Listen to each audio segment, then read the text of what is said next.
Welcome back to the Tavern, gang, and welcome back to a darker time for some. For others, a time of wonder and majesty. We return to the Towers of Ascension, the twin peaks of Aranoth and Koronoth. We return to the city of Eloria, where mortal hands scrape and toil to climb to heights hitherto untouched by deific hands. We return to the nine-pointed star, a lush and opulent space nestled against the high slopes of Aranoth, providing an almost bird's-eye view down to the sprawling magocratic city below. We return high in the Towers of Elise, where the movers and shakers of Eloria congregate, broker back-alley deals, and shape the future with subtle handshakes and the exchanging of favors. And on this night in particular, hundreds gather in these decadent gardens to celebrate endless possibilities. The interplanar conduit, a massive undertaking of arcane wonders, the brainchild and crowning accomplishment of the archmage Dr. Valtris Coalescence, and carefully crafted into reality by the careful and meticulous artifice of the Lord Corbin Fairweather, themselves being a beautiful brainchild. As the camera drifts over the venue, highborn lords and ladies, archmages of the ivory, fairweather magitech engineers, members of the press, and wealthy donors mingle as they chat in small groups here and there, discussing the possibilities of tomorrow, while wondrously crafted tunes fill the air, the scent of a sparkling wine on the gentle breeze that's generated by the ever-rotating, invisible barrier, keeping the weather in the city calm, comfortable, and collected. For rain never falls in the Towers of Ascension. The camera comes to rest on a group, huddled close towards the center of the lavish space, wrapped in the finest of evening wear, but curiously, though veiled in practiced masks, truly we find no disco here, only panic. This group, known derisively by some as the Bloodlines, they, however, wear it like a badge of honor, the last vestiges of weird blood in the grand city-state. Around them, hundreds of small cocktail tables pock the outdoor space, mages and socialites crowded around, sharing stories with hushed whispers over beautiful flower arrangements. And this is where our story picks back up. When last we left off, our party had descended upon the nine-pointed star, making their own unique ways to this grand occasion, celebrating the activation of the conduit. Though in the background, machinations manifold threatened to bring rain on this parade of revelry.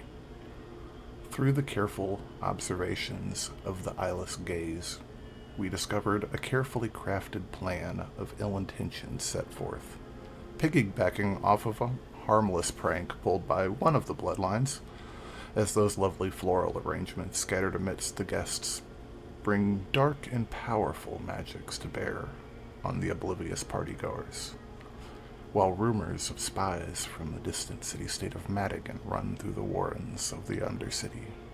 We return to you all amidst this party and the chaos that has not yet bubbled up openly to the surface. If I remember correctly, Mr. Corvin had... wrong campaign. Mr. Faust had run back to the party after making a revelation out front. So I'll turn the floor over to you guys. Yeah, that explains the quietness. Starting off strong, guys. The anti-scrying, it works too well. It's a shame. You know what? That's our first reel right there. Okay, so if I remember correctly, Faust had casted Detect Magic and was looking for it was Detect Magic and was looking for that. I think specifically right? It was Detect Thoughts, and you were looking for that feeling of anxiety. That's right. That is right. I was looking for that feeling of anxiety, and then out of nowhere, they all just boom, boom, boom, boom, boom, Yeah, like it just blew up. just And as soon as, and if I remember correctly, we were trying to get these plants out of the centerpieces but we were having a hell of a time with it, right? We were well, trying to pull I them out, don't and the think we plants had were gotten growing to right that back. point yet. Yeah. Well, no, okay, so I'm gonna return to the party. I'm still invisible. Mhm. Actually, hold on.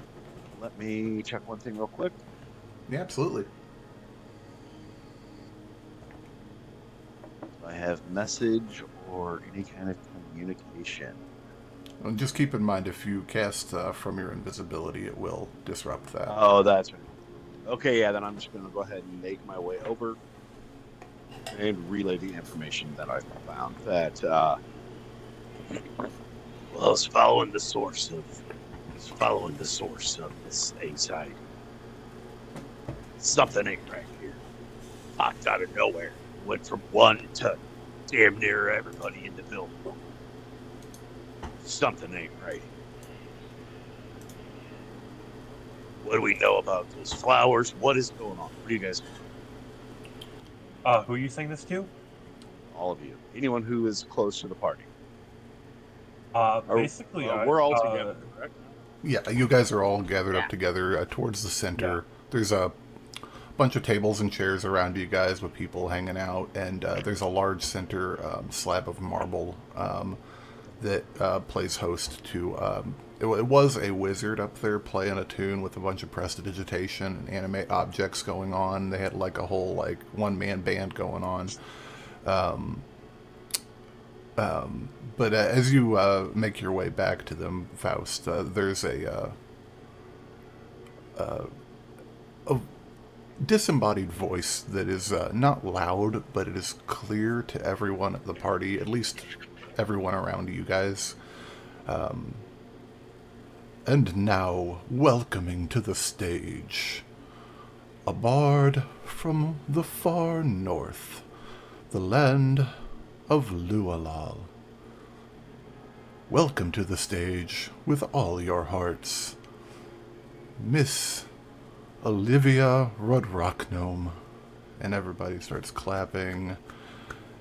And this little tiny little rock gnome, long dark hair, gets up there and starts playing a harp and singing along. And just to remind you guys, Will, I think you probably have better notes than I do, but you had figured out that the blood magic that you were seeing through your ethereal sight was present but weirdly not connected, kind of. Yeah, And then it was like going downwards, yes, and like everyone who came into contact with the flowers of some kind, like another one of like they got basically connected to that like mycelium network. yes, 100%. And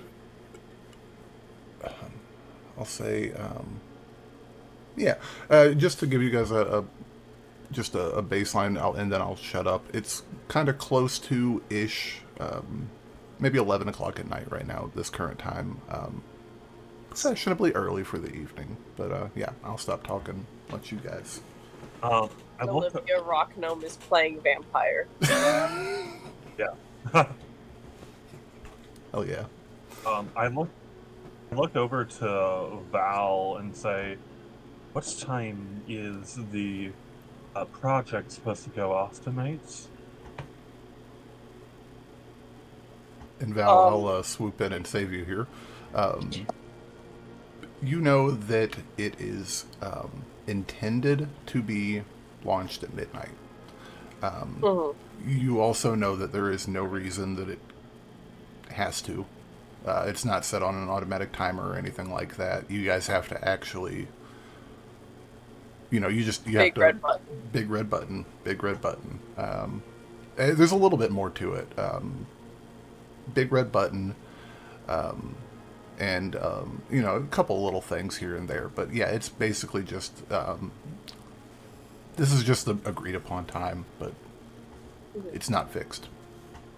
Well, the original plans were for it to happen at midnight, but it's not exactly on a timer or anything. We have to set up on the preparations, and if there's some sort of evil plot going on, well, we might have to delay a bit.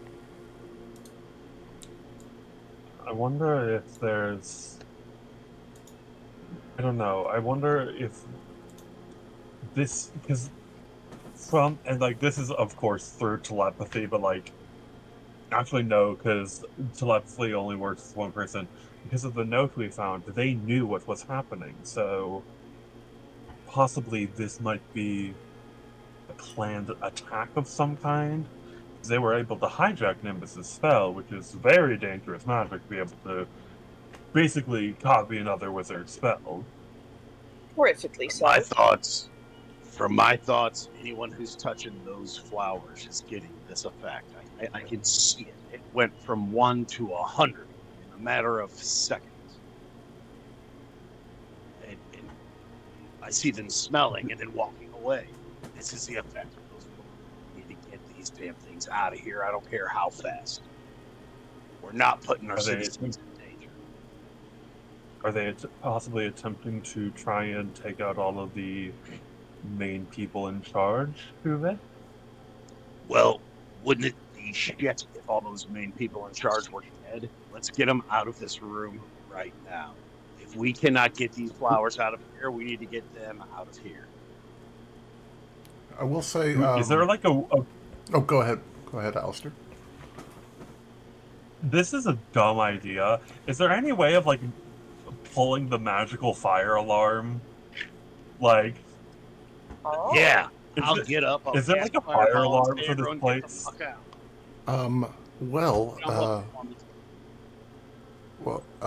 So let's see here. Do me a favor, Alistair. You still have the ethereal sight up. Roll me a perception check here, sir, real quick, as you kind of scan the party and try to find a suitable way to get these people out of here, real quick. So can I assume that as we are doing this, I am seeing more and more of these, these things appear that I was able to see before?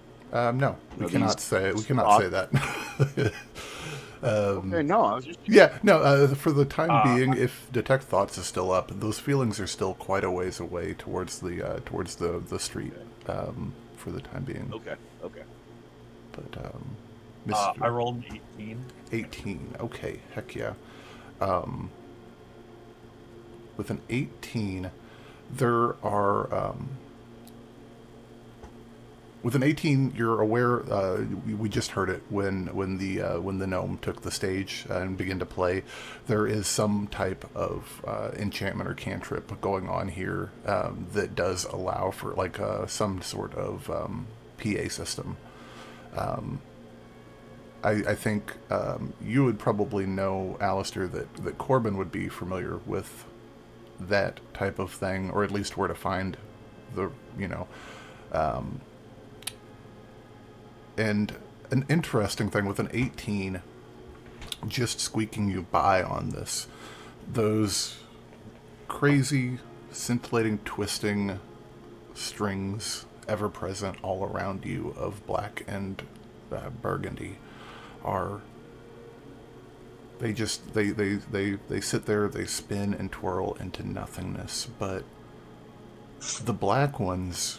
And it's not all of them, and it's very hard to see, but there is a very faint connection, a thread connecting each cluster of black twisting vines of maleficent arcane presence. These threads connect and join with others, and join with others. They're going to a specific point that doesn't appear to be moving. They're going to a fixed point that is on the outside of the large interior space at the 9-pointed star. This is I'd say with an 18, we're not really able to catch much more than that. Okay. Sweet. I relay that information to the rest of the party of like how they're kind of clumping together, and I specifically that they're going to a specific location. Alistair basically says something along the lines of, do we want to go investigate that all as a group, or do we want to send specific individuals to go find where that is all clumping together? I mean, personal opinion, I'm not leaving this party. Do you have any idea how much press is actually here? And if they get wind that something is wrong at a gala that I'm hosting, that would look bad for me. You care more about How your about- reputation than these people's lives. Yes, I know how much press is here, and I'm taking time out of the way to trying to, make my image look a little bit better, in the image of the prognosticators guild look better, to go figure out what the fuck is happening with this. All right. Let me put this by you. Just an idea. Your theory is that whoever takes a little sniffy sniff of the weird flowers that Nimbus brought us, something happens, right? But my guys, I don't know if you've noticed, he like taps the jar on his head. No nose. So wouldn't it be better for my guys to handle the plants and get them the fuck out of here? I don't And care then how we can you send get whoever from wants that. to sneak around and they can follow it. But all of us going together, and if it ends up being a trap, I mean, again, I know you're like looking after your own whatever, but I actually have a reputation. And so I need to mitigate things here. So how about we keep things under wrap? We don't cause a panic, and y'all can go and figure out where it might be leading to. Meanwhile, my guys will throw these things out the back into a big giant fiery pit. Which, weirdly enough, Wouldn't we it- have. Just have, of course I have a fiery pit. Wouldn't it look We also extremely put fish suspicious? there one time. I have sworn. Wouldn't it look extremely 98. suspicious if all of the flowers were being thrown into a pit by your people, especially? We'll just make up something about them not being the right color or whatever. We're vapid. It'll make sense. Yeah, Corbin's just gonna grab one and very lightly said, "This looks like crap," and just tosses it. Oh, poor Nimbus. And it's like Nimbus is like, "Oh!" snaps his fingers to one of his mechanical workers. It's like, quickly, all of you, Yes, sir. gather those particular ones. I don't like them anymore. Get rid of them. Go put them into the pit. His, pincer claw opens and grabs onto it, and he holds it up to his eye. Scanning. Task accepted. Transmitting. Self-destruct. Initiate. Well, I didn't say to do that. I said to Ha ha the ha. thing. I'm gonna decommission you. Did you Please tell the program others. your robot with comedy? That was my favorite. Why did you program your robots to do your shitty stand-up comedy? Because That I was get like bored. the perfect Borat ever. It was like, this flower is not great. His designation is B0-R14. It 100% is now. What is it? What is Absolutely. that? I guess this robot is now played by... R. Dash R15. I was gonna say Shia LaBeouf. That is not Borat. I don't know what that If I win the means. lottery, I will do that remake, though.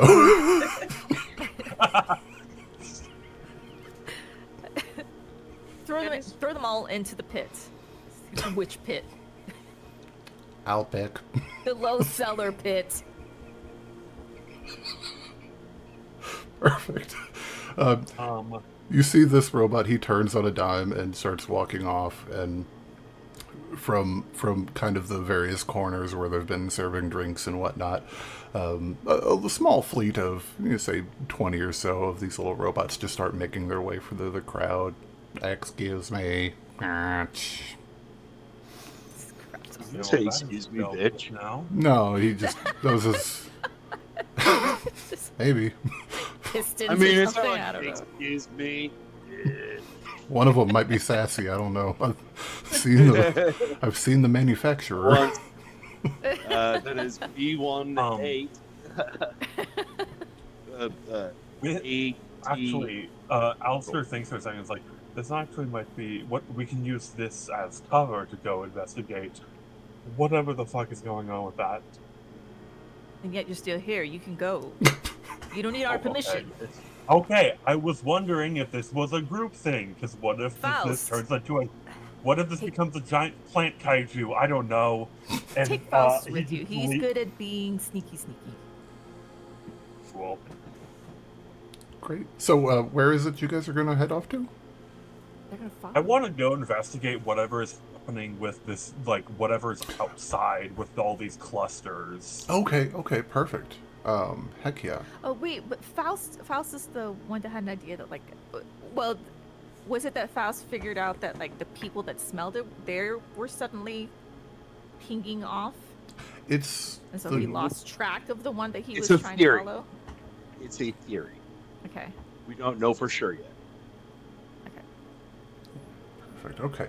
So, so real quick, we'll, Alistair and Faust. God, this is going to be a night. Alistair and Faust, you guys, and you are still invisible, correct, Faust? Yes. Okay. Hold on. Just talking to the air. I do know that that'll only last for a off minute. is over. That lasts for 1 minute, but how long does invisibility last? I think the regular one's an hour and the greater's a minute. All right, then yeah, I'm set. Okay. Perfect. You guys make your way through the crowd, and it's actually starting to get quite packed here as more people are starting to fill out from the antechamber, or whatever you want to call this, like, enclosed space. As you guys make your way up to it, though, you kind of break off from the path and head off onto a little grassy segment. There's actually quite a bit of grass out here. It's quite lovely, and grass isn't hyper common in Eloria. But as you guys make your way over here, following these lines, at least 10 feet away, you're able to see what it is that they're going into. You're able to recognize that both of you guys are immediately. It's a thing that has been, over the last decade, installed in nearly every function, venue space, business, research laboratory, arcane conservatory, mage tower, and home. This is a receptacle that connects to the conduit. You know that the conduit has not been activated yet, but you're not sure what this means, seeing this collection of black threads kind of plugging into it almost.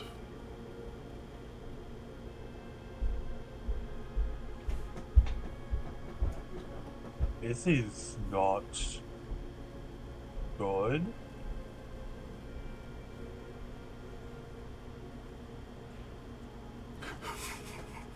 Accurate. Faust is just sitting there and he's just inspecting what he sees, trying to use any kind of his history, anything, try and get an idea of what the hell's going on. You can roll me an Arcana check, Faust. And All right. Alistair, you're more than welcome to as well if you'd like, sir. I will also let you know I do have that reliable talent, so Arcana I am proficient in it. So anything. So Oh. that'll be a Natural 10 20. plus. That'll be a 17. Oh yeah. 17 and I love that reliable talent. And a natural 20 for a 30. That is okay. So Phenomenal. Alistair, you're We'll I've handle. been spying on this project for so long, needing to know what the fuck it is, that it's like, oh no, I know what this is. Yeah, that's the thing about like the one place in the whole city where you can't look in and it just drives you absolutely crazy. So you've tried every means possible through scrying, trying to scry on different people, using arcane eyes. You even tried shoving them in those conduit tubes and like having them like go down. But That's what she said. but yeah, so Faust, I'll start with you on the 17. On the 17, you know from what you've been assigned to that this conduit is a network that runs through. It's like a hardwired, like a hardline water cooling, except it's running to every home in the city. With a 17, you kind of get the idea that it's probably not coming from Ural's machinery, from Valtras's actual contraption, and then kind of rounding that out, finishing it off with a 30. I think, Alistair, you kind of get the idea that just like you were able to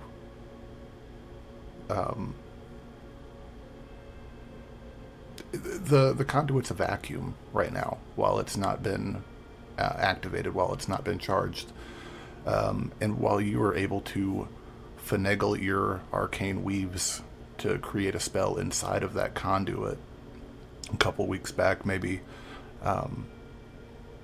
it's possible that someone is doing the same thing, and much to the same way that they were piggybacking off of Nimbus's flowers, that maybe they have been piggybacking off of Val's conduit.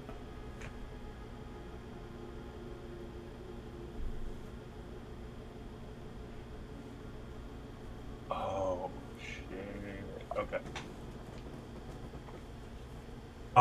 Alistair is horrified in this moment. And then, just like, how far do you think Val would be away from me? Probably at this moment, 40 or 50 feet tops. I open up like a telepathy to Val and say, they hijacked your spell.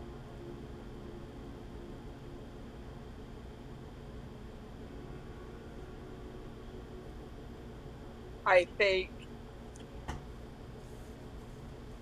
she has to assume that he means like something to do with the conduit in general. It's vague, very vague, but like I think that she just goes white and then like starts trying to remember what directions they were going in and starts going there herself. Okay. And as you take off, do you say anything to Nimbus and Corbin, or are you... No. Okay. So I think Nimbus... that I'd probably look at Corbin, but I know that Corbin needs to be here to not freak the fuck out of the people. I gotcha. Because they're my people person, ironically, but I'm like... He's the PR. a very grave look while you're doing your shit, and then I take off. Heck yeah. And real quick, Nimbus, what are you up to in this kind of moment as Val takes off to suddenly without kind of word? Yeah, when Corbin was saying that these flowers are terrible, it's like instant. Nimbus has gone white. Her eyes are like wide, like mouth slightly open, like as this is happening, these robots taking her flowers. She's doesn't even say anything. She's just kind of like instantly following the flowers. Every time they've taken one out, she's pulling little seeds out of her little magic, oh my gosh, fanny pack, putting them back in the vases and doing a little jewelry craft, and she's like telling everyone, flowers are great, everyone. Corbin is just delusional today. We'll get some new ones up. Moment. And just like constantly, every single one, just repeating that mantra to every person too. I dig it. And, you know, it's weird, but it's probably people around here, these people in these circles, they're like, it's Nimbus. Um, this is par for the course. Heck yeah. So Val, you bust butt over to them. Corbin, are you up to anything specific in this moment? No, I see Val go pale as a ghost and like shoot me a look, and I'm just like muttering under our breath like, shit. At a lower volume setting. Yeah, very much lower, just under my breath. It trying to figure out like, obviously something has been tampered with, but the idea of who it could be eludes me and it pisses me off. So I'm looking for from Barney in the crowd to see where he is. Okay. Give me a perception check real quick, because there's quite a few people in here at this point.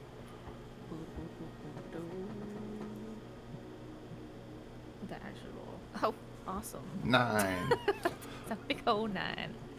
He is, it's hard to find. You're having a hard time finding him out here right now. Not saying you can't find him, but it might take you a couple minutes to track him down, and kind of as you're making your way through the party, and you eventually do spot him. He is having a discussion with the large guy that Faust watched enter, and you'd know as Jane Onster, the head of the Elorian Mage Blades, the High Spell Blade, in fact. He's having a conversation with him and his weird harem of women that he brought with him. Okay. I'm gonna go up to this small group and just kind of pat Barney on the back, and just be like, "There you are, my right-hand man. How are you doing? Are you entertaining our guests here? Hello, hello, hello." Oh, yeah, we're having a quite lovely time, mate. And you see the large guy, Mr. Jane Onster. He looks down at you, and he's a good party. I'm glad you are enjoying yourself. Yes, yes. Of course, it is nice to get out of armor every once in a while. I like it. I imagine it gets a little hot and bothered. Well, but it sometimes. Looks like you're quite used to that, and he kind of gestures to the women around him. They keep the groupies away. Yes, And yes. as he says that, one of them flickers for a moment. It is some type of an illusion. Ooh. I'm gonna kind of squeeze Barney's shoulder to kind of indicate that I need his attention. Well, if you don't mind, I'm gonna pull my guy here aside just to ask him a little questions about some details here at the party. We want to get things, kind of rolling to make sure everything is still going smoothly. So you guys continue to eat, drink, be merry, all that good stuff, and we will come back around and talk to you later. Okay. And Barney, he turns around to Jane, and he just gives him a little, begging your pardon, my lord, I needed elsewhere. I hope you have a lovely night. And he, okay. It's got a 2-finger salute and pull Barney aside and be like, Barney. Yeah, what's up? Things are not going according to plan here. I need you to do me a huge favor. All right, and what would that be? I need you to vet every single person inside this party. Oh, to vet them and Vet all the way? every single one of them. Things are not going accordingly. If you catch my drift. Right. I think I do. Yeah, shouldn't take a couple moments. Give me just a moment. I'll make my way through the crowd, see who's who they are, and make sure everyone is who they are supposed to be. Thank you very much. Barney, I knew I could count on you for this. That is why I trust you so much. Always, sir. I Always. can't trust you, right, Barney? Of course. That's good. That's real good. Have I led you to believe you can't? Barney, I'm being surprised tonight, and I would like to not have that type of surprise. Well, yeah, I do know you don't like surprises. I do not. Oh, as he turns away, like to walk away, he turns back. One more thing. I know we agreed that it'd be hilarious that the guys would have a little humor chip put inside them and everything, but not in front of the plebs, maybe? Oh, well, it's our greatest selling feature. Yeah, for them. They like having a robot around that's a little bit relatable, you know? No, I completely understand. I do too. It's just, if they're making jokes and I end up looking bad. Right. You Well, understand? they don't. Right. They don't make jokes about the wee folk no more. They'll just be the. No, not after. Yeah, that whole situation. Apparently. Yeah, the complaints and we don't. Corbin had to post the Twitter notes app apology. Community notes at the bottom of it. It's like right. No. We'll just do some tweaks. Is all I am Who saying. knew the word hobbit was derogatory? No. Right? I mean, it's such a cute word. Come on. Who would have guessed? We've been using it for ages. And now all of a sudden, you can't say that anymore. Whatever. Anyway. So. They prefer we magic folk. We're gonna get canceled for this shit. Making fun of fictional people. Well, you could just edit that part out. Never. And just say... Right. So yeah, no, dial down the humor chips. Got it. Right, and get to that vetting. Yep, got it. And he, right. you see, he Right. immediately he pulls out a little thing, puts it on his ear, and his eyes go yellow, and he starts making his way through the crowd as he's using some type of magic to do some stuff. Oh, right. Where did our flower girl go to? And he's like scanning around for Nimbus. She's over on the probably the transmutation spoke. Again, the 9-pointed star is a balcony that sweeps out over the edge of the Towers of Elise, looking almost down straight to the city below. And there's a spoke for each domain of magic. And you could see Nimbus off towards the third over, checking tables and grabbing flowers. Replanting flowers, I'm sorry. Not grabbing them. Can I run something by you, Jake? Yeah. Zone of Truth. I know it's you pick a point and there it is. Can I convince you at level 14 that Nimbus has somehow figured out how to put that on her? So as she runs around, she has a little zone of truth. Yeah, I mean, I'm down for it. I'm down for that. I like it. So currently Nimbus is going to each table as she's regrowing the plants once the robots take out, and each person she's asking, and a little more frantic with each one, like, did you touch the flowers? Have you touched the flowers? What are your thoughts on the flowers? Just getting like everyone's opinions. I'd say just on a surface level of, I don't want to put too much thought into this, probably somewhere around half the people have touched these flowers because they were beautiful and unique and different. And they thank you for your amazing work that you've done, bringing life and beauty into sometimes this little bit of a cold city. You can, give the credit to the Gale Storm. She's the reason why these flowers are so beautiful. Do you feel weird? You feel that you're looking a little weird. You're looking a little pasty. Even someone that just looks normal, she's up there in their face, just like testing their temperatures, getting in their little personal zones. And everyone that you speak to, everyone that you speak to is feel fine. Oh, you're fine. You move away. Next person. That's just. I will say, roll me a medicine check as you make your way through with this zone of truth.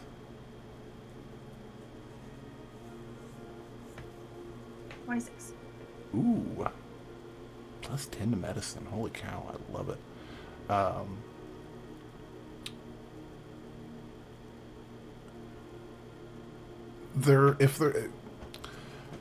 You remember when you touched it, you felt something.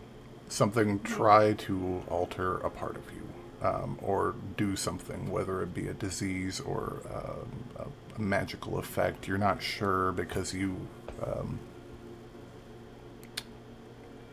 have long practiced battling the inner demons of your own mind and know how to seal yourself from these intrusive effects. And you had no problem just batting it out of the way. So it's kind of hard to say without much experience in the field what the effects would be. But with the zone of truth, you know that they're not lying.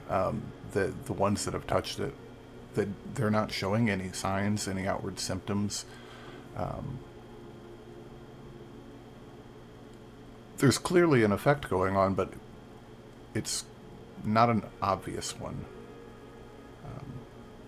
Okay. Yeah, she'll immediately just be like, "Oh, your cells are fine." He just kind of almost like pushes them away as she just moves down to the next table. You're just a random The crazy breeze person. around her is just starting to flow a little bit more like faster. So like the tablecloths are like beginning to blow a little bit in the wind. Absolutely, heck yeah. All I'm picturing is her head looking like Kathy from the old cartoons whenever she would yell "ack." Like, hair just standing straight on end, but instead it's little lightning bolts that are shooting out. Heck yeah. Yep. So as Really pleased myself with that. The reference in our God's Year of 2024. What's that? I said I love a deep cut Kathy reference in our God's Year of 2024. Is a man in I his literally 40s. just said I totally aged myself with that reference there. Into that are going to be something about Ziggy. oh yeah. You did say that you did have a typewriter class right before the session. Yeah, I'm turning 44 next week. Heck yeah. Well, happy early birthday, sir. Faust and Alistair, you guys are quickly joined by Val coming up to take a look for herself at the situation.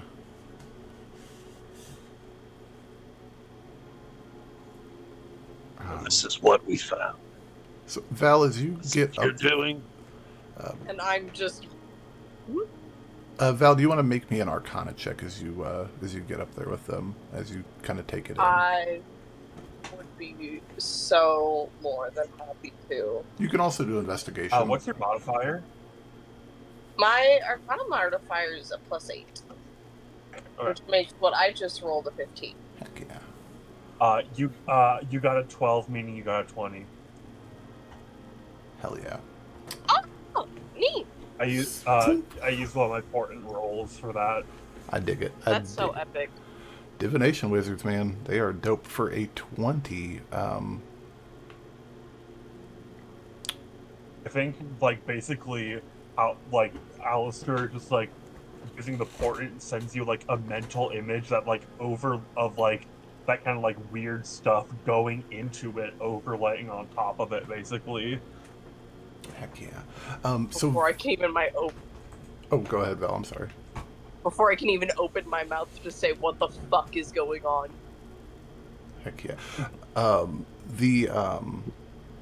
So you don't have this ethereal sight, so it's a little bit interesting. You're not able to see these black lines that are kind of going into this conduit port. However, while it wasn't your specialty, it was something that Corbin and his people took care of. You're still intimately aware of the inscriptions and runes that were used and placed into the metal of these receptacle ports. They have to be keyed to the system in a very specific way. The runes on this have been altered.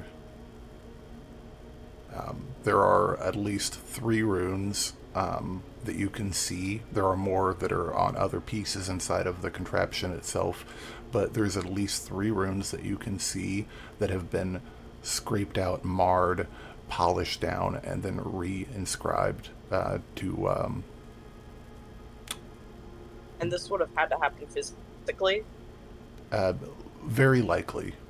It would have taken somebody to be on site and manipulating it. You said this is on stone, correct?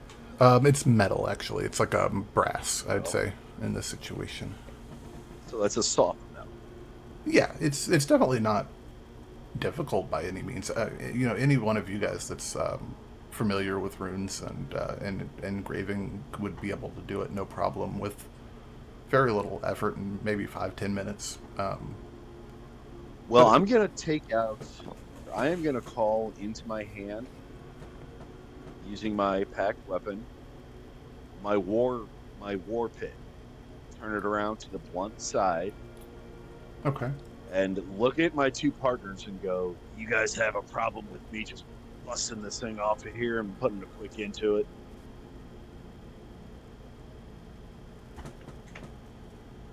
Several, but at this point we're going to have to fucking restart anyway, so better than whatever hack job this is.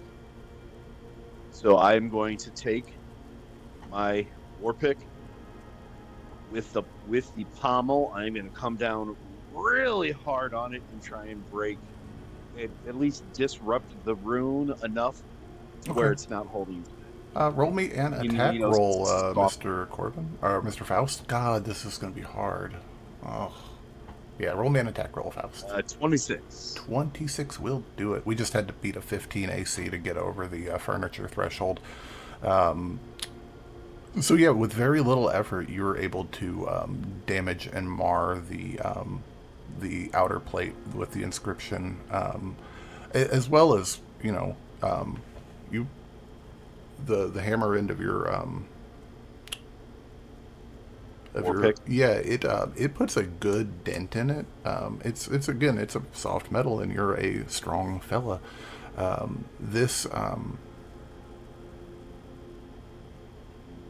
It was a good hit. I will say, Alistair, you still have your ethereal sight up. There is no change on the lines are still connected. They're still going through.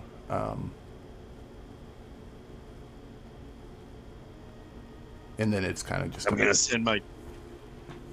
Can I send my team to check the other spots? You guys hear me? Yeah. So the other spots, there's probably hundreds of thousands of them in the city. We better get to work. But you absolutely can, especially if you wanted to send some of them to maybe start with some of the more important locations. I would assume that I would have some sort of envoy or some sort of consigliere or something that is at that party with me, like my right-hand man. There does not appear to be any of your guys here tonight. However, the High Spellblade is at the party. He is not too far away, just kind of hanging out.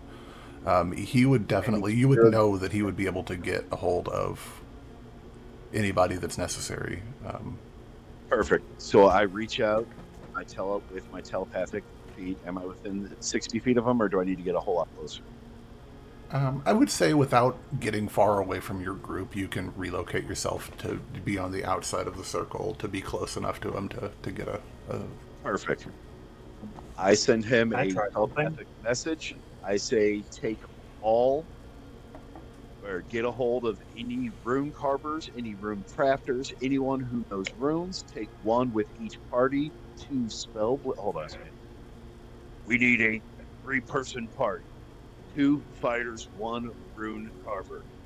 We need them to go and check these spots. And I relay the most important spots. We need to check to see if any of these runes have been tampered with.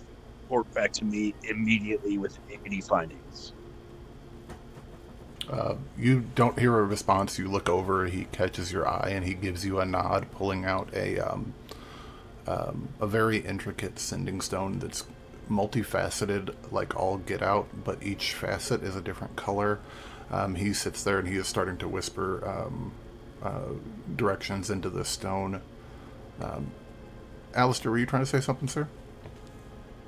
Yeah. Can I try something with this rune? Mm-hmm. What would you like to try? I'm gonna cast legend lore on it. Find out who did this. Oh. Hell yeah. Smart. Drop the 5th level spell slot. Alistair just so much of this divinatory magic that the scales he has on his body fully start glowing for a second, and he asks, and his voice reverberates for a little second, "Who did this?" Hell yeah. And in your mind, in a flash, not even a full second, you see a figure wearing a long, dark coat. He has long, dark hair, slicked back, oiled. He is meticulously carving. He vanishes it away with a very abrupt and a very brash modification of a fabricate spell to wipe away the runes and inscribe carefully this collection of runes onto this plate. You see him doing more than just the ones on the outside. You see him disassembling the front fixture of this conduit port and making additional inscriptions inside of it. And in a vanishing flash, you are in a different location, watching him do this in a different location. He is inside of a tower somewhere. One of the it might be the Ivory Citadel itself. It's hard to tell from the angle, but he is scribing there as well, and it flashes through hundreds of locations, thousands of locations, all in the briefest of seconds in your mind, absorbing all of this information until the final one. Recognize this guy? Yeah. Oh, sorry. Roll me a perception check, and I'll also say the final vision you see is that was weird. It was laying sideways. I'm Heck gonna yeah! use a lucky point on that. Go for it. Yeah. Oh. Nope, never mind. The final vision you see is, and it's important that I'll let you know that through the way that this legend lore has been going, he has had his back turned to you the entire time. The final vision you see is this figure in a room that you have never seen before. And he is making a set of careful inscriptions onto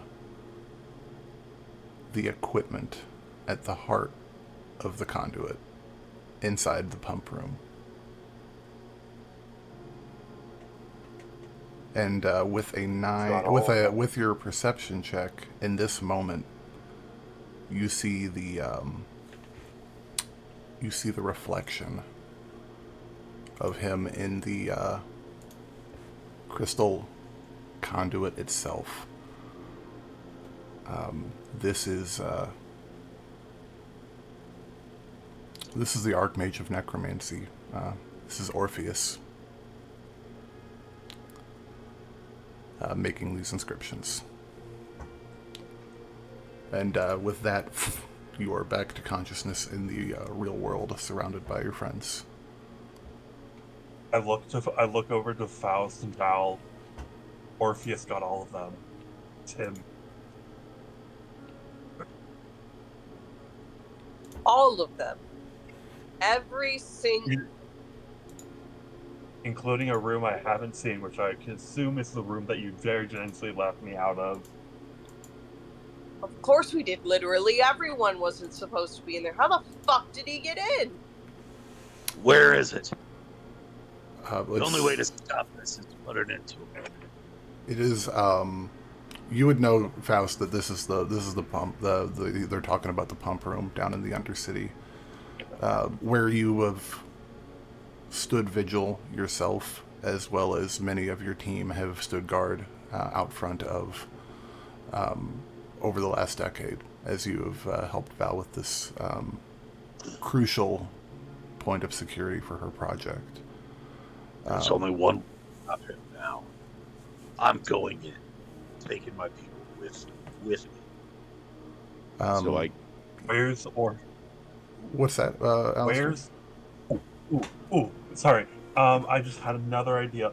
Can I cast locate creature on Orpheus? 100% you can. Yeah, absolutely. As kind of as soon as the incantation leaves your lips, you feel it and kind of see it dissolve, as some type of protection is preventing him from being.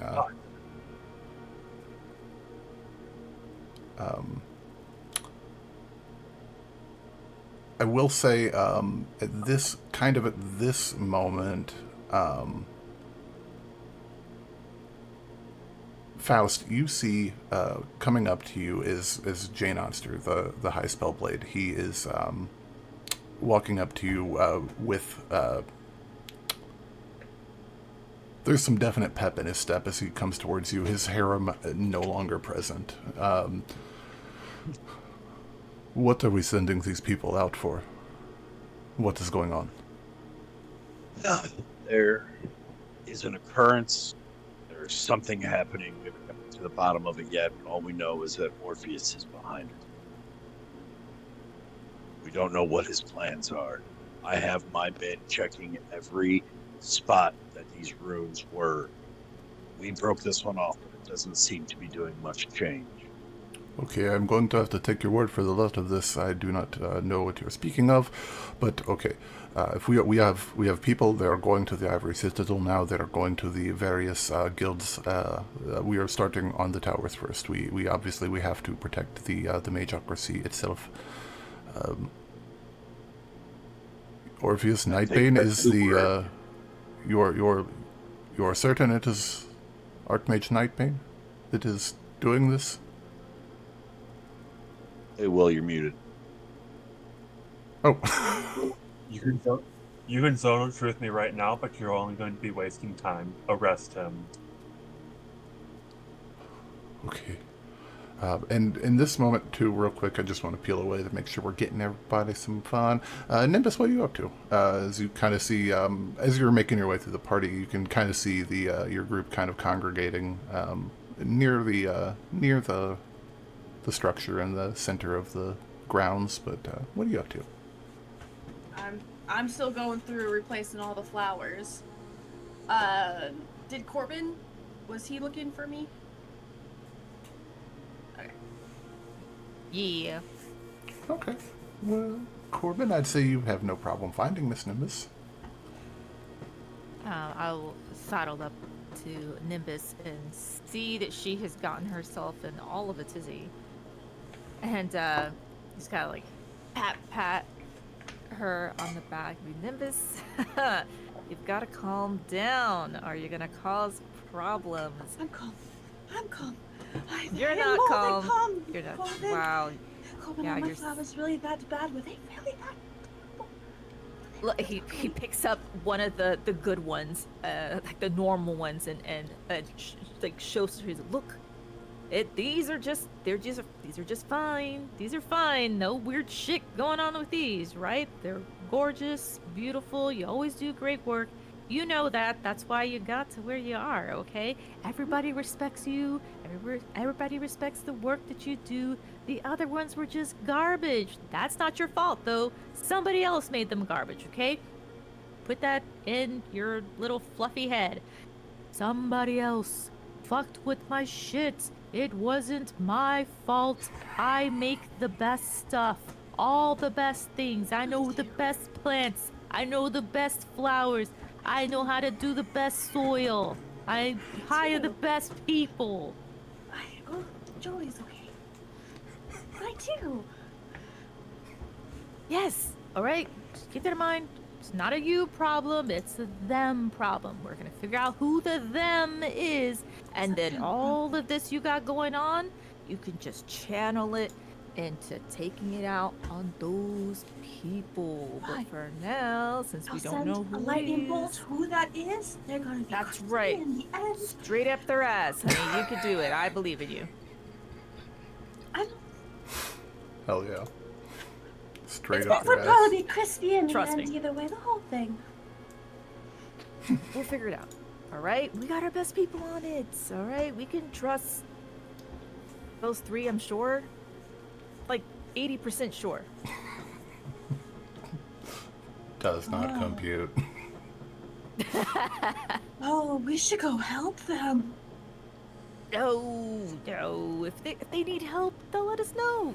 Right? We have to stay here because we don't know if whoever is doing all this has infiltrated our little party here, okay? Now, between me and you, Nimbus, and he kind of pulls her side and, like, goes down, like, just to be a little lower his voice even more. I think they think we might have a little mole. So we've got to stick around here and see if anybody's acting weird, you know? I have been trying. But right now, you're the weirdest one. So you've got to calm down. I am. Yes. There are hells. And he's like looking at this cloud of just going on. Hey Nimbus, roll an insight check on yourself.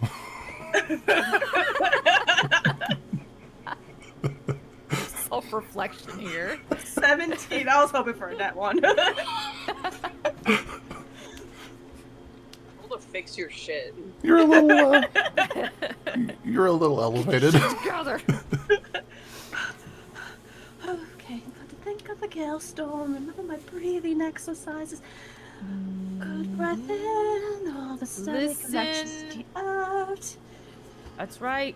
Paint with the colors of the wind. All that stuff. The wind is actually not really colorful, so I really don't understand the whole meaning about that song, but... Don't know sounds of wind. Gentle breeze, Nimbus, not a storm. Gentle breeze. Fart in the wind. Fart in the wind, heck yeah. Heck yeah. So we will, you guys, Val, Alistair, and Faust are all gathered around with Jane Auster nearby, right outside of this this enclosure, this nice interior space there, at the conduit port fixed to the side of it, having just learned that they've possibly tampered with the system quite extensively. So what's going on? Well, I think you need to get down there and find out what is happening and where these are going to. This is your project, isn't it? Yes, absolutely. I fully intend on going to the pump room right after this. Let's get the let out. The quicker we get this done, the quicker we can get back to the party and make sure everyone's okay. Plus, they had some crap going around to look good. Oh, I also believe that we need to detain Orpheus. Or just kill him. I would also definitely love to just kill him, but I don't think I can lead with that and still keep my job. Yes, Well, he's but obviously what if doing I kill something them? to endanger the Or people. what if So no we one need to get knows that we taken killed care of. him? It's, and Jane Onster looks to you guys and says, "It is not desirable to kill one of the archmages, but if his corruption goes as far as you have claimed, we have no choice. Or We'll leave that up to we may have no choice." We can definitely kill him if he resists arrest by authority of one of the other primarchs of the Ivory. All right, so sounds like we have got to split up into two groups between us four, and I've motioned to Jane Astor, just saying, "Are you in with us?" I will help as I can. He and I'll go take on the archmage. You two try and undo whatever the hell he's done. I think that that's the most reasonable idea. We need to check in with Corbin.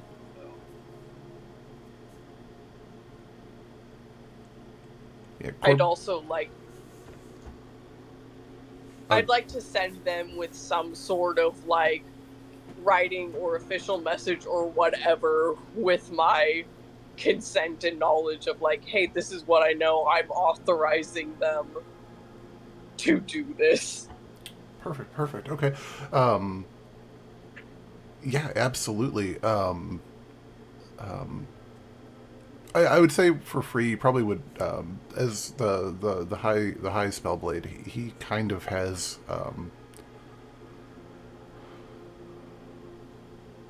a little bit of like immutable like authority. He kind of doesn't need it, but he'll definitely take your permission in writing if you have a second to jot it down for him.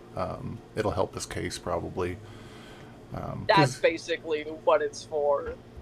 I got you. Absolutely. And real quick, while we're doing that, Nimbus and Corbin, are you guys good? Or anything you guys want to take care of?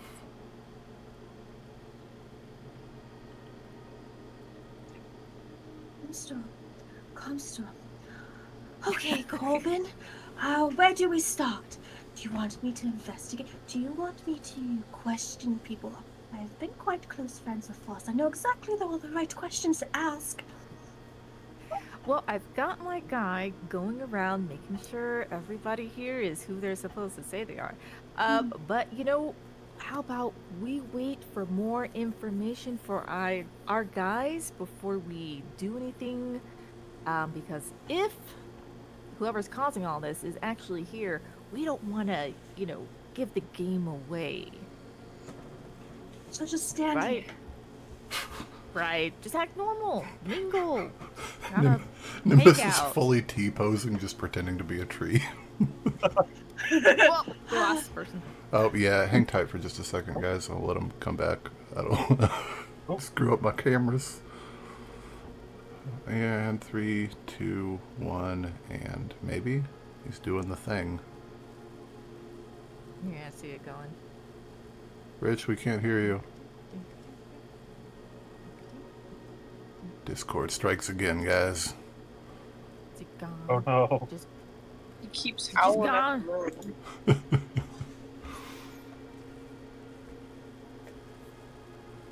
Above the table, if you guys are going to split, you probably need to go into 2 equal groups. Or ish. Yeah.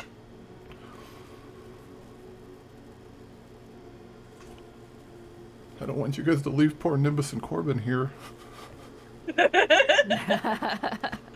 Yeah, we should probably let them know what's happening. Yeah. Just Grace Blackwell all over again. Shoot. Well, hang on a second. Let me message him. Oh, there he is. Maybe. Yes. Yes. Give me just a second. My headphones need to reconnect. Oh, you're good, dude. Take your time. Almost. Is this guy at this party? Because I have his name written down from the last time. I can't remember if he had I thought he had made this big grand entrance, but I can't remember if that was a different person. He did, yeah. That was in fact him. Yeah. I had that in my notes. They had his name announced when he came in. Yes. So I'm wondering either if this is a simulacrum situation, or I wonder if he did that, then came here to have an alibi.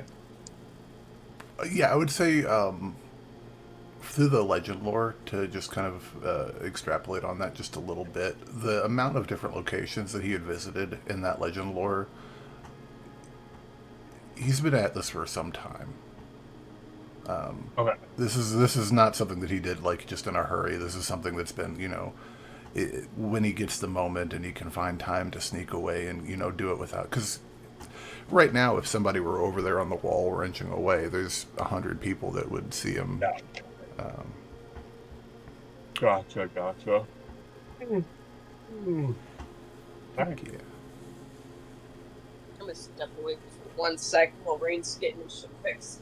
Gotcha. But yeah, if you guys wanted to,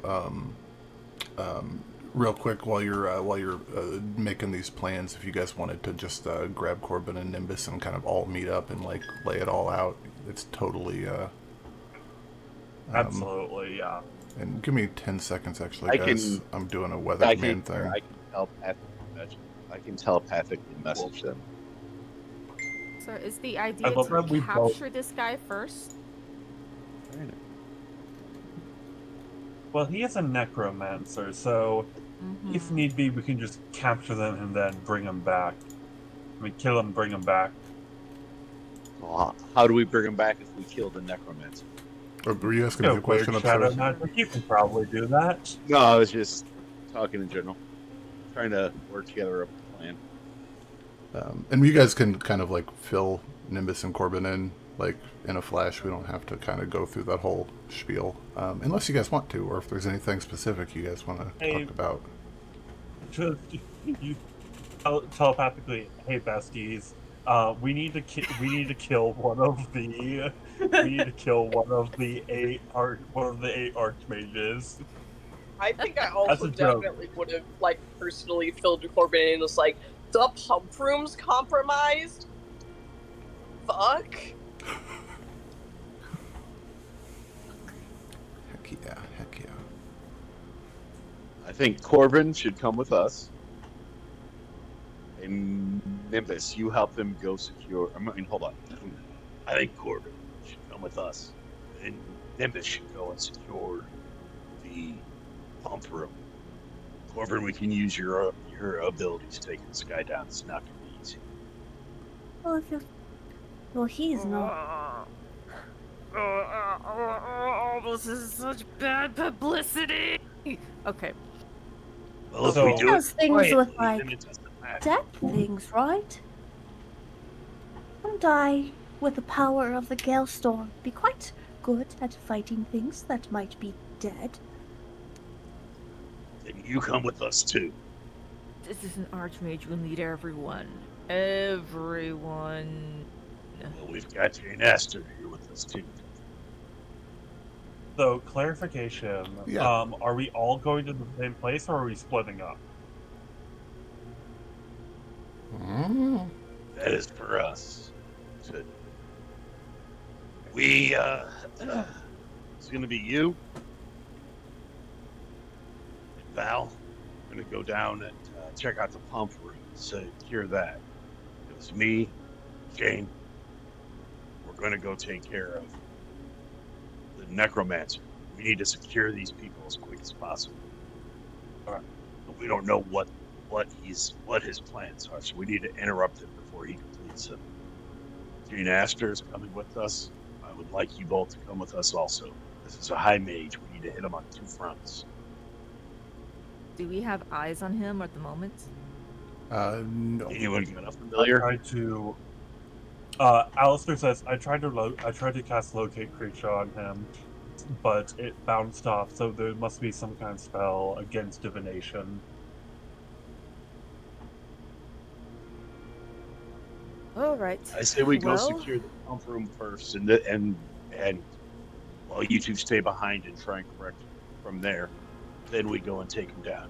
Catch up with us after. Val, at this moment, Val, you're going to get a sending in your head. You're going to get a sending in your head from, give me just a second. Gotta go to a different lore dock. You're gonna get a you're gonna get a sending in your head from Sean Lateth. Sean, you know, is one of Faust's personal squad of fighters and spellblades. Sean is also, you know, the one who is on duty tonight at the pump room. And Sean says into your mind, panicked, Archmage, they've, and then it cuts off. Okay, that's so awesome. And then, 1 second real quick, Val, at that exact second also, I need to roll a dice. That's never good. Yeah, that's not good. Standing next to you, Corbin and Faust, I would say, is Jane Onster. And he is, looks like he's getting ready to say something, and he explodes with a of snow and ruby dust scattering in the air around you, landing on you, pelting off of you, as a very high-level spell strikes him in the back. This is coming to a game time decision. If you guys are going to split, there are, at this exact moment, 2 very serious things happening in the city. One up here and one down there. This is a really, this is like a split decision, right? Is Crowley in the area? One more time, Will. Sorry. Is Crowley in the area? Crowley is, he is in fact somewhere around. With Simulacrum, do you know where their location is specifically all the time, or is that... I'm not sure, but I can have him cast Plane Shift on us to be able to teleport us down to the... no, because I need to look... Wait, hold on. I need to look at the spell to see if I know the location. Which you won't, I don't think. I think you are very familiar with every piece around that building, though. Like, I know the location in the sense that I'm like, okay, this is where I can't scry, so it's like aiming somewhere in there. Okay, so my plan was I was going to start getting people out of the way and preparing teleport to the pump room, where I've been several trillion times and have access to, because that's my home. There's one thing I have to tell you. I can take up to 8 people with me that want to. Don't take strangers into the pump room. You don't let them in there. I'm not going. We don't know who's out there. Well, so this is really, so I'm gonna, this is a situation where, I don't want to, I'm not usually a metagaming fan, but this is a time where I'm going to let you guys have an above-the-table discussion here, because this is happening very quick. This is basically, if you guys are going to go somewhere, this is going to be like a reaction thing, on the spot. So I will kind of let you guys kind of talk that out and decide what you guys want to do. We secure the pump. We secure the pump room first. Then, once we're there, we have everything we need. As a party, we go and take care of the necromancer. We gotta stop whatever he's feeding. And I also want to... That's happening right now. Yeah. That necromancer just blew the greatest swordsman in the world apart. He's within... he's right there. He's within spell... Yeah. Not in front of you. He's not within sight, but he's clearly within line of sight of that man. presumably need to he go- did that. Let me rephrase that. Presumably he did that. I think at this point we're assuming that it's him because he's the only baddie that we know of. Yeah. I'm going to cast Detect Bots again. Well, so Listening. hang tight on that. We're not in this. We've kind of paused right now. We're just kind of discussing how we're gonna. Okay. All right. So I think we have a decision here. Do we want to tackle the villain now and possibly risk losing the pump room, or do we want to? Because sorry, I'm not explaining myself well. Do we want to tackle the villain now and possibly risk losing the pump room, or risk losing the pump room and get him now? Assuming that I we can can see get we need to him. secure the pump room.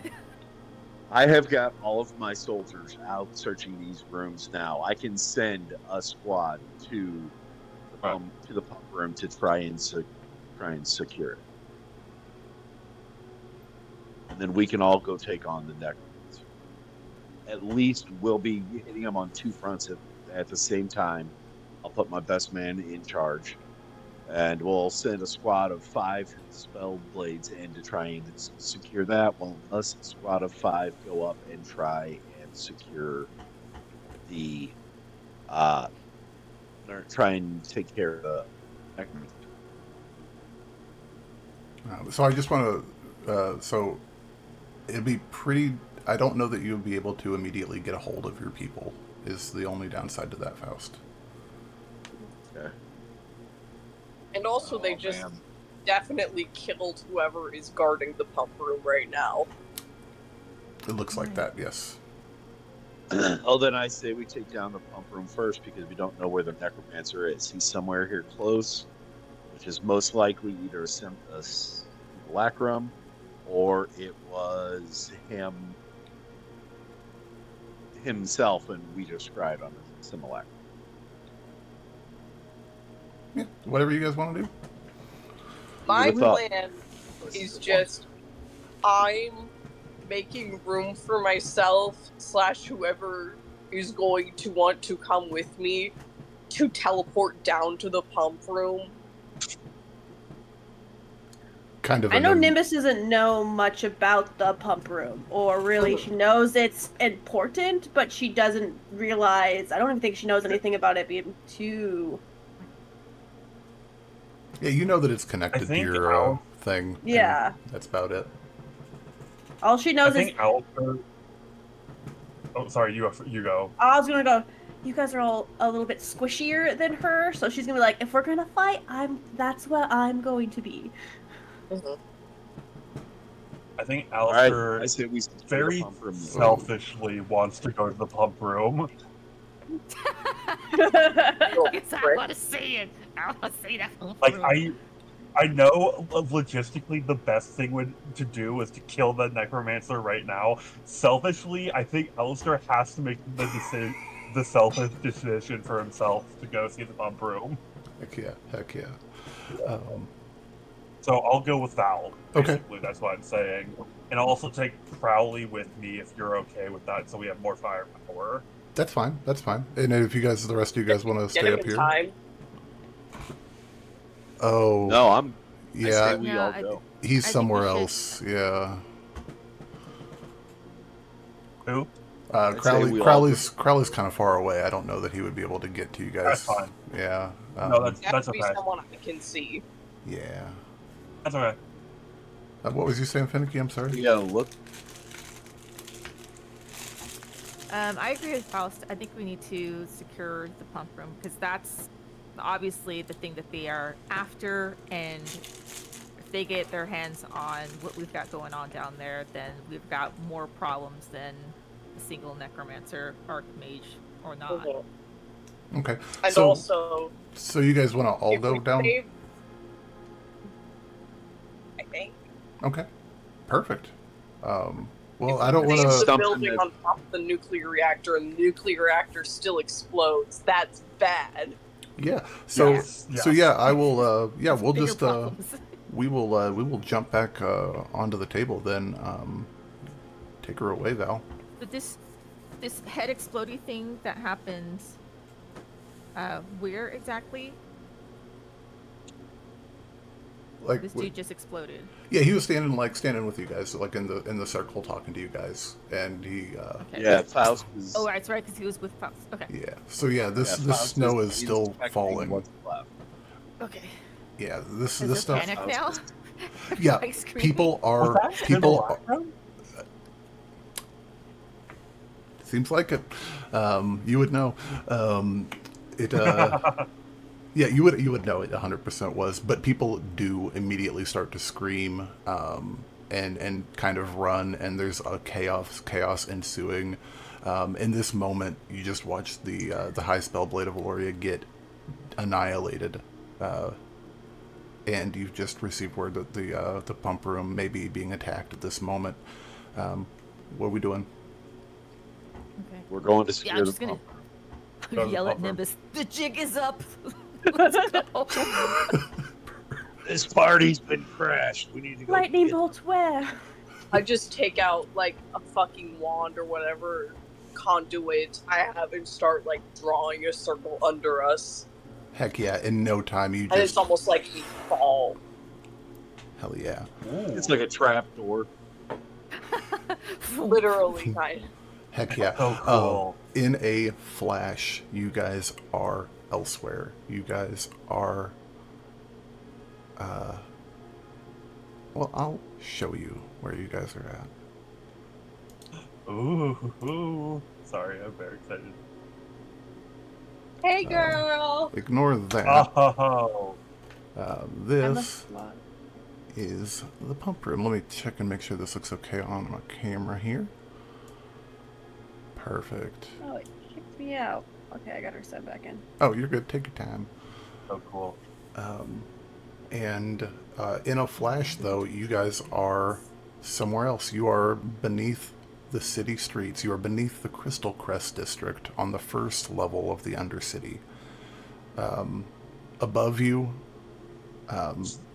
there is a massive stained glass skylight that would be a floor in the ground in a garden or a seating area upstairs. There is a long street that goes through from one side to the other, and then the pump room situated against the far wall. Apparently, Forge might have just had a fit on me. Hopefully that's got over itself. The pump room with its kind of dated architecture and stained glass windows, kind of giving it the allure that it might have at one point been a church of some type. 1 second, guys. I actually do have to refresh my browser because something's going on. Mine also just fucked up. It kicked me out for some reason. Oh, Larry's making an appearance. Hey, Larry. I'm signing back in. And hopefully Forge didn't just crash all the way. No, it seems like it's okay. My games. Launch. Oh, and there's Larry's beetle. Somehow he hadn't managed to make it on camera. It's It's a nice cat. that we both had plane shift to be able to like jump. Hell yeah. It's nice that you guys didn't, like, do something frivolous with that spell slot. Yeah, I just decided to cast Charm Person at the 7th level. Heck yeah. Now I can charm 8 people. That could come in super handy sometimes. Alright, we are, it looks like, good on my end again. Is everybody else good on their end? Just about. Cool. Yes. Yep. I see. Alrighty, and Tosh, you back in as well? Yes. Cool. Alright, as you guys appear in this space around you, it's dead quiet. And dead being the opportune word, you see a bloody smear on the ground here, right inside this little inset wall, and a scorch mark, and there is a pile of bone on the ground. all that's left of your associate Sean, Faust. And then as you guys get down here, Nimbus, what's your passive perception? I know yours is crazy high. 20. 20. Does anybody have something higher than that? I believe I have an 18. 18. Okay. With an 18, this you probably wouldn't. I have catch... a 22. Oh, you have a 22. Oh no, I'm sorry. I have a 17 passive perception. Gotcha. I have a 22 passive investigation. Gotcha. Investigation, unfortunately, doesn't help us here. As you guys, and you feel that slight change in atmosphere from just a little bit of pressure and a lower altitude. It's quiet. The doors to the pump room ahead of you guys stand still and closed. They don't look like they've been forced. With your passive Nimbus, you wouldn't even notice it too much, except Nimbus's head's kind of always in the clouds, right? So you teleport into a new space you've never been to before, and you know, you have a tendency to want to kind of looking around, especially at that pretty skylight up there. It's quite nice. It's stained glass and it shoots down hues of reds and blues and pinks and purples and golds, and beyond it, you see a small flash of light high up in the sky. Impossibly high up in the sky. And then just a moment or two later, when you're still trying to figure out, did I really see something? The stained glass window explodes in, as landing in a cloud of dust in front of you guys is a man in full plate armor with a cloak over his shoulder and a long greatsword at his side. He lands kind of in a superhero pose, down on one knee. You can see the plates flexing in his armor, and as the dust scatters, you witness the last effects of a spell, a sphere of invulnerability, or some type of magical means of protection that cradled this man safely to the ground. Looking at his face as he stands up, he has dark skin, darker than is natural. He has dark black hair and yellow eyes.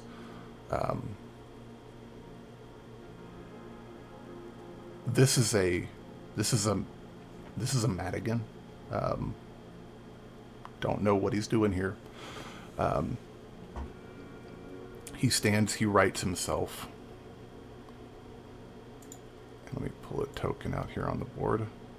About right here. And he points his sword towards the group of you. Specifically at you, Nimbus.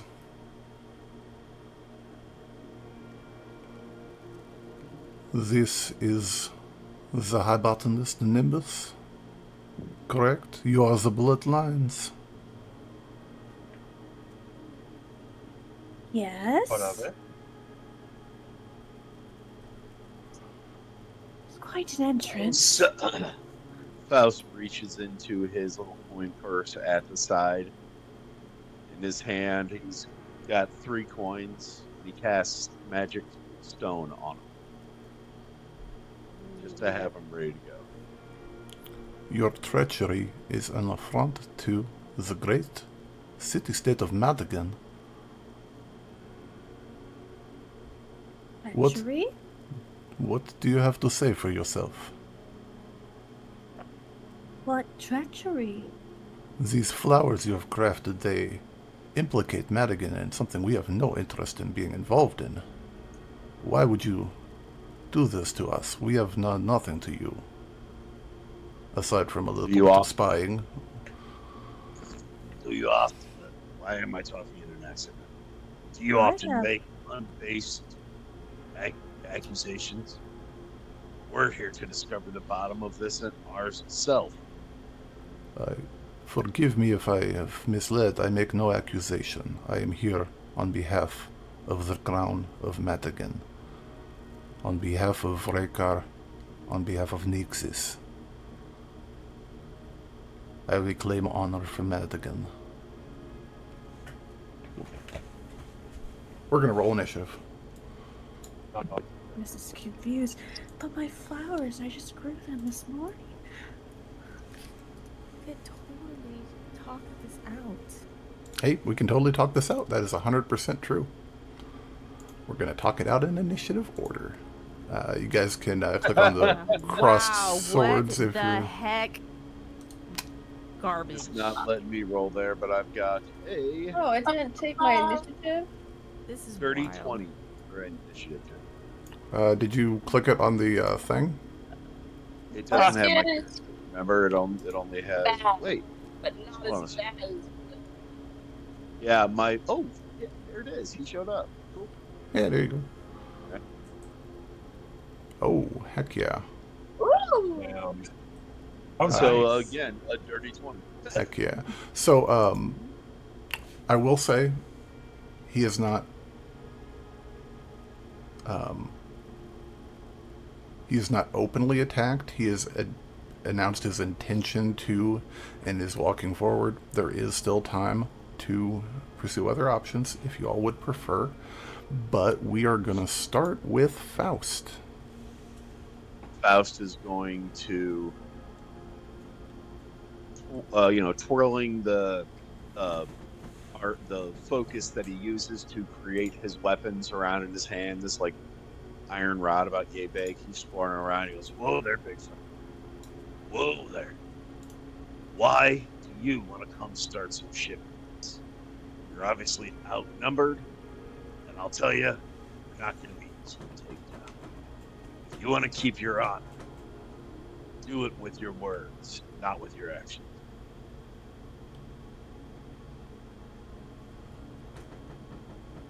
Alrighty. Anything else you want to do, Faust? I want to see what his reaction is to that. He will react on his turn. Okay, I am going to also cast Armor of Agnes. I gotcha. All right. So that is a whole bunch of awesome stuff for you. What level are you casting That'll- that at? Let's see, that is... I think it's only third level, or second level, actually.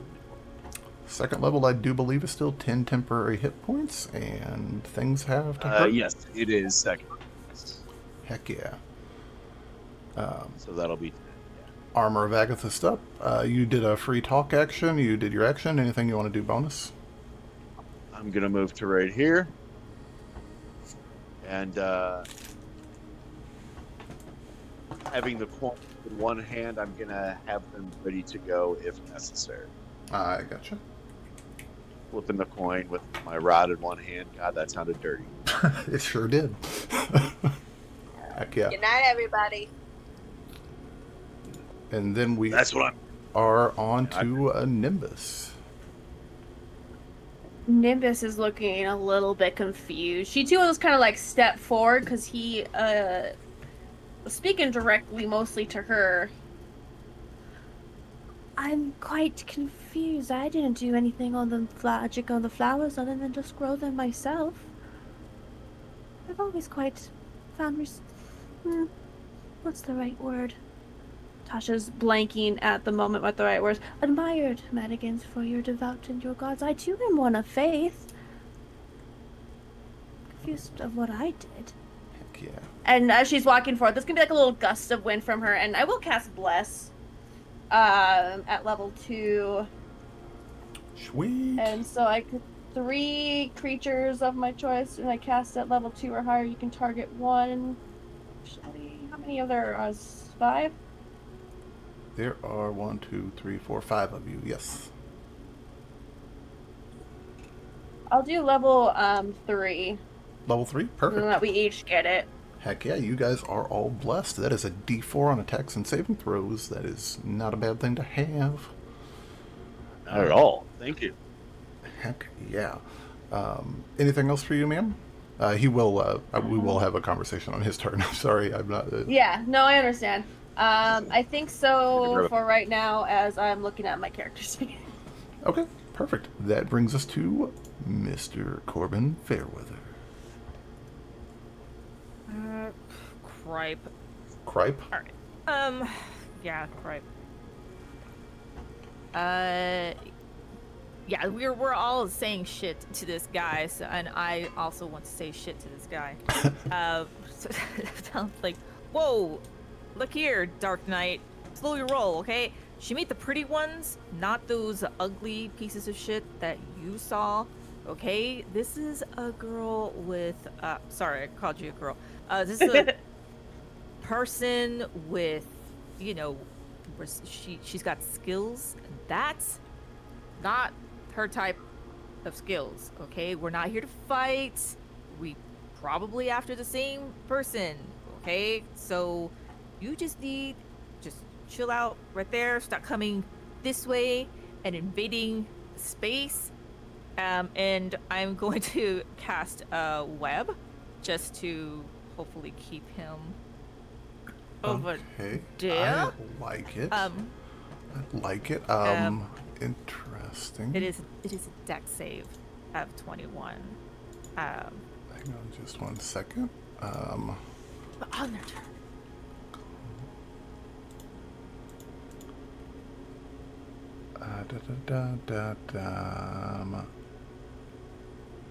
Okay. All right. Perfect. Alrighty. Anything else for you, And me? then I'm also going to And dex save, you ready. said. Yeah, it's 21. Also, I'm gonna ready magic stones as well. He fails his dex save. Damn, dude! Come on, you look cooler than that. But yeah, I am also going to ready magic stones just in case, but I don't want to attack this person and start shit. Okay, gotcha. Perfect. That will bring us. And just. Oh, go ahead. Sorry. Hold on, just so that we're not clumped up too much, I'm gonna just. Yeah, I'll move over here, so we're not all together. Perfect. Heck yeah. That'll bring us to Fenderin. He is going to look at you, Nimbus, and say, so, you admit to this. You admit to growing these flowers. That is all the admission of guilt I need. He's going to run up to you, and he's going to make an attack on you, Nimbus. This is yeah, we're Madigan does things a little interestingly. This will be a 26 to hit. It just hits. So with Webb, since he failed his dex save, doesn't mean he's stuck. Interestingly, he's got a cloak that makes him immune to the web spell. That is a What random. a bitch. That is a random dice table win. Okay. I'm not even kidding. I Fun, built fun, this character fun. and I'm like, why that item? That's why. That's why. Never thought I'd get use out of it. 26 just hits, you said, ma'am? Just hits me, yes.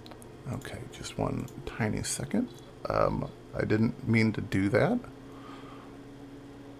But, it happened. I was trying to do something different. But yeah, this is he's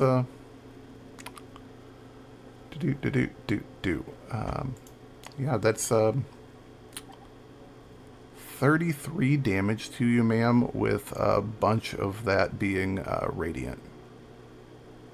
Okay. If you are Smite? what's that? No, he didn't smite. That was just Did a he sword smite? attack. Oh, damn. Yeah, it's a schmoly schmishminchmer. Ha. And I- oh, go ahead, ma'am. I was gonna say, when it hits me, I would like him to make a deck save, as I'm gonna use reaction as a little blast of lightning, kind of like sparks out of me. Yeah. Perfect. We love reactions. That is a dex save. He makes a 17. You're gonna take Ooh, yummy. 12 lightning damage. Perfect. 12 lightning damage. First damage on the guy. Hey, that's awesome. And then he is going to make another attack on you, Nimbus. 23. That one misses. Yeah. Ooh, with a 23, Nimbus, you are, your little tiny frame is got your shield up, blocking a damn near 5-foot long greatsword. Who says Eloria doesn't have any faith? That is freaking dope. And that is, bonus action. He is going to, Why did you make a con save? he is going to do nothing else. Oh, sorry, did we lose somebody? Whoopsie, we did. Will's gone. Will. At advantage. Hey, is there any way, while we're waiting for him to come back, when he comes back, can we ask him to turn off the light right behind him and spiking the camera like crazy and it's like blinded? I don't know that it will, but we can, I think my concentration. yeah, I think it's gone. The bless. My concentration on bless is didn't last long. It was a good try.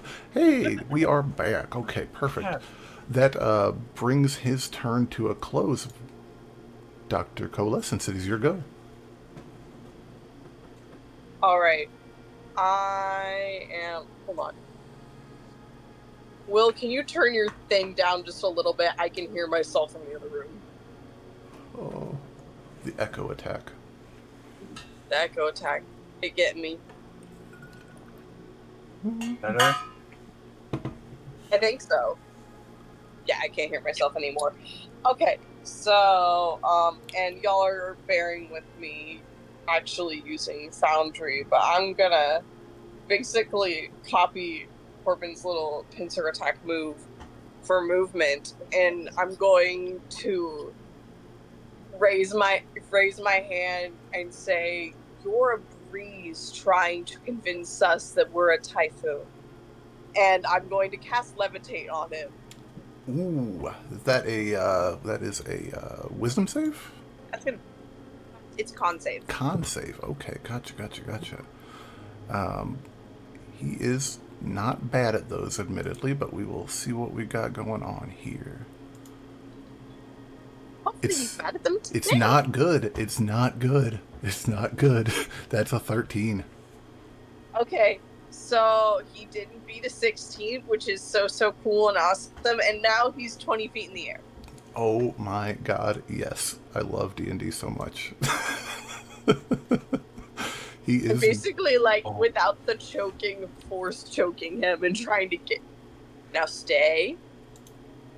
Listen to reason. Stay.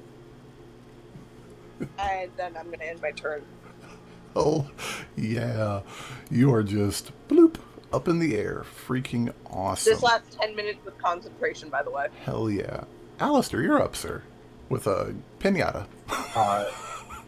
So you actually, that was an amazing move.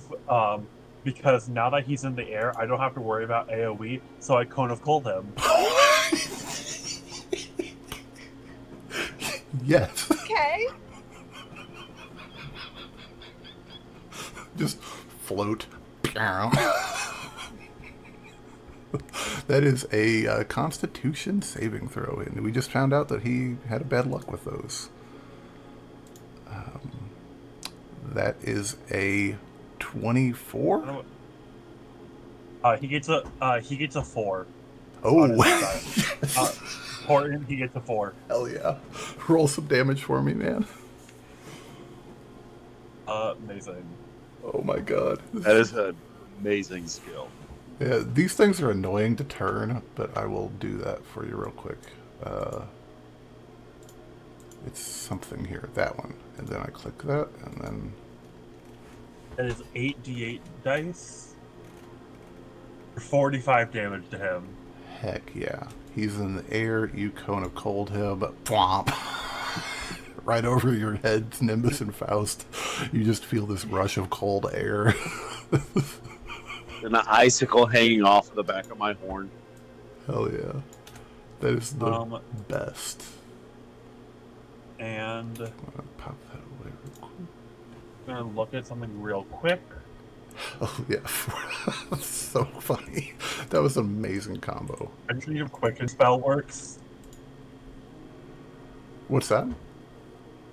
I just need to remember how quicken spell works, actually. So you can sideload a cantrip, basically. Cool. And make it your bonus action, yeah. Alright, I'm going to use the feat that you gave me.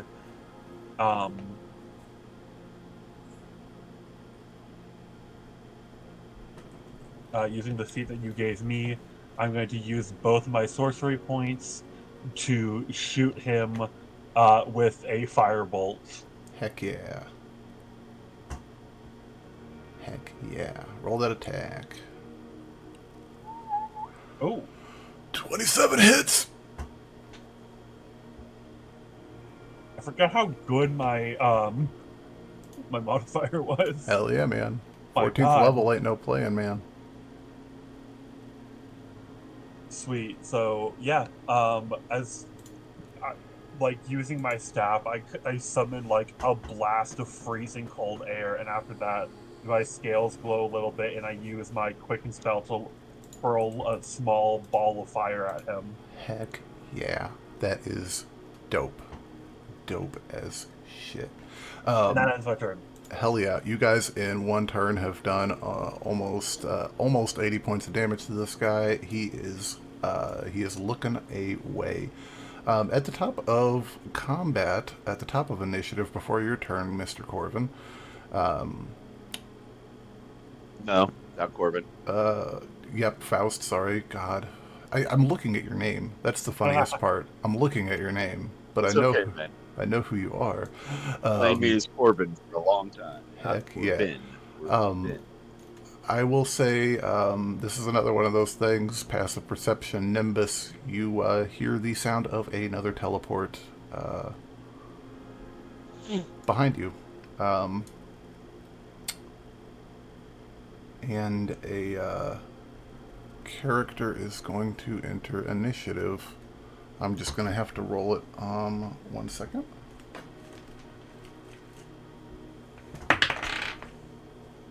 That will be the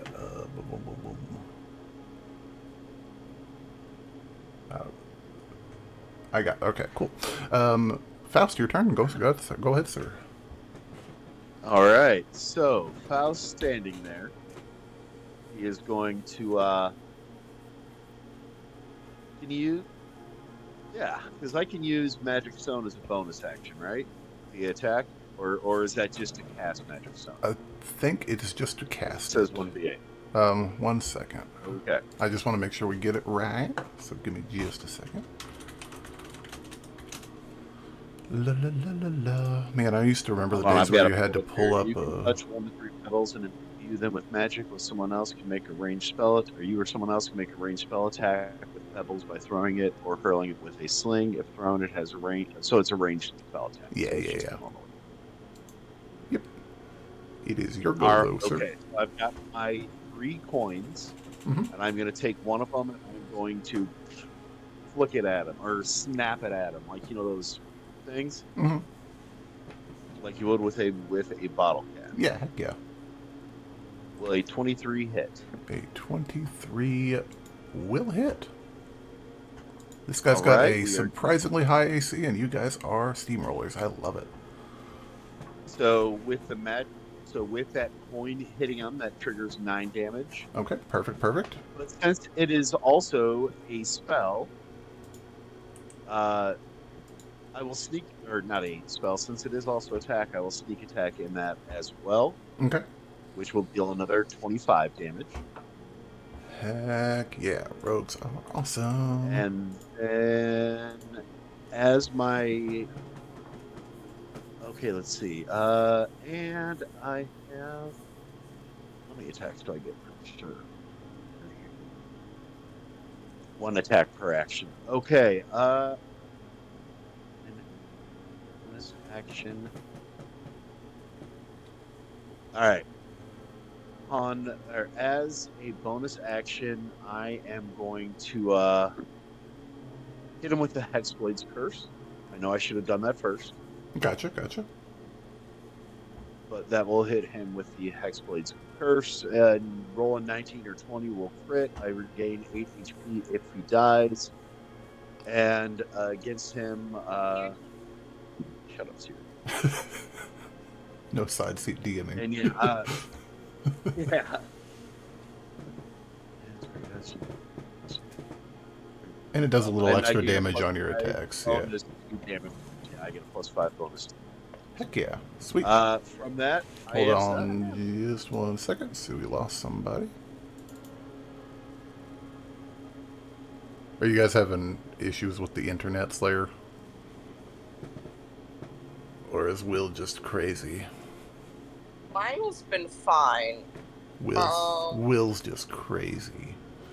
Well, she's It's all good. It happens. Perfect. Anything else for you, Mr. Faust? Or are you good, sir? Well, sorry, you cut out there. Oh no, I'm just thinking.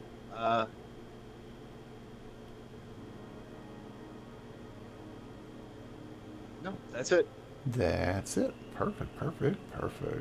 He is going to Nimbus, you are up. On your turn, you will you hear that holy cow. It's okay that this is combat. This is the perfect time to be having tech issues. This is perfect. It's actually fine. Sorry. No, you're totally fine, man. Seriously, combat's the best time to have tech issues because it's not just chat disruptive. It's totally cool. Nimbus, as at the top of your turn, for free, you hear the sound of a teleportation behind you. A ways back, but behind you. And by behind you, I mean like right on the map. Okay, so I know it's coming towards me. Okay. Yeah, and you are totally allowed to turn and look your head if you want to for free. It doesn't cost you nothing. I know what's coming. Instead, I am going to use my wild shape and go into my storm ascension. Yeah. As almost like as it hits me and that great sword misses that second attack, I turn to the side, and there's this crackle of lightning as I begin to lift. I believe I just float off of the ground in it. It gives me extra 32 HP. Hell yeah. You have ascended. That's your action. Anything you want to do for bonus action, Yep. man? For bonus action, I will just do a quick little healing word on myself, just to buffer a little bit what he did. Gotcha. He hit me a lot. We will just do.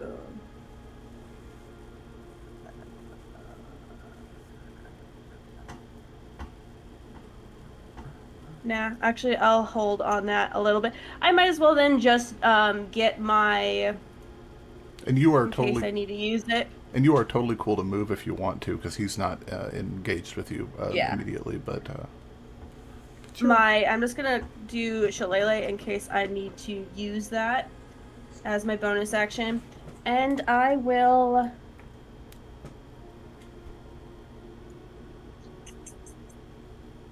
I can't really do much other than that. So he's up in the air. No, I think I'll stay where I'm at. Okie dokie. And just a really important question, maybe the most important question of the session so far. What's your shillelagh look like?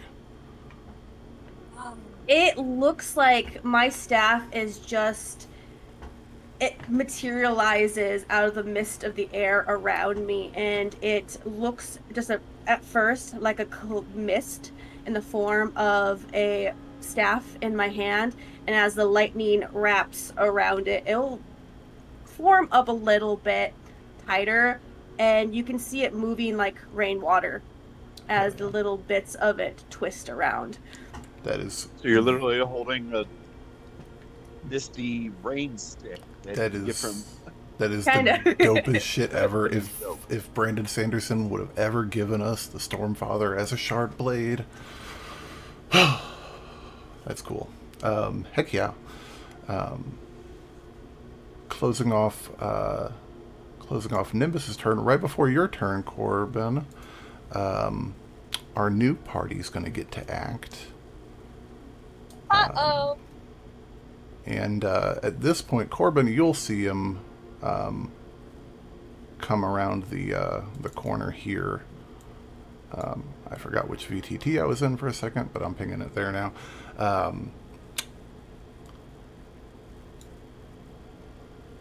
The Archmage Orpheus Nightbane. He is come to find you guys. And he's gonna act. Not him. Yeah. He's gonna do some stuff. Just a second. Gotta knock off that top level spell because he used that already. That's a good thing. 9th level disintegrate on the high spell blade. Wait, 9? 9th. Okay, good. He has his 9th level spell gone. That is a good thing. That is a very. Said he made that against me? No, that was who he blew up Jane Onster Okay. with. Well, the simulacrum of Jane Onster with. Every time you say that name, I think you're saying Jane Austen. I know it is one of the worst accidents I ever made, and then it just became canon, and I'm like, you know what? It's Jane Austen. Not Fantasy Pride and Prejudice. Jane Austen's just a 7-foot-tall, muscle-bound black elf. It's canon. He is going. She's dead, so we can't disprove that. Exactly. He is gonna.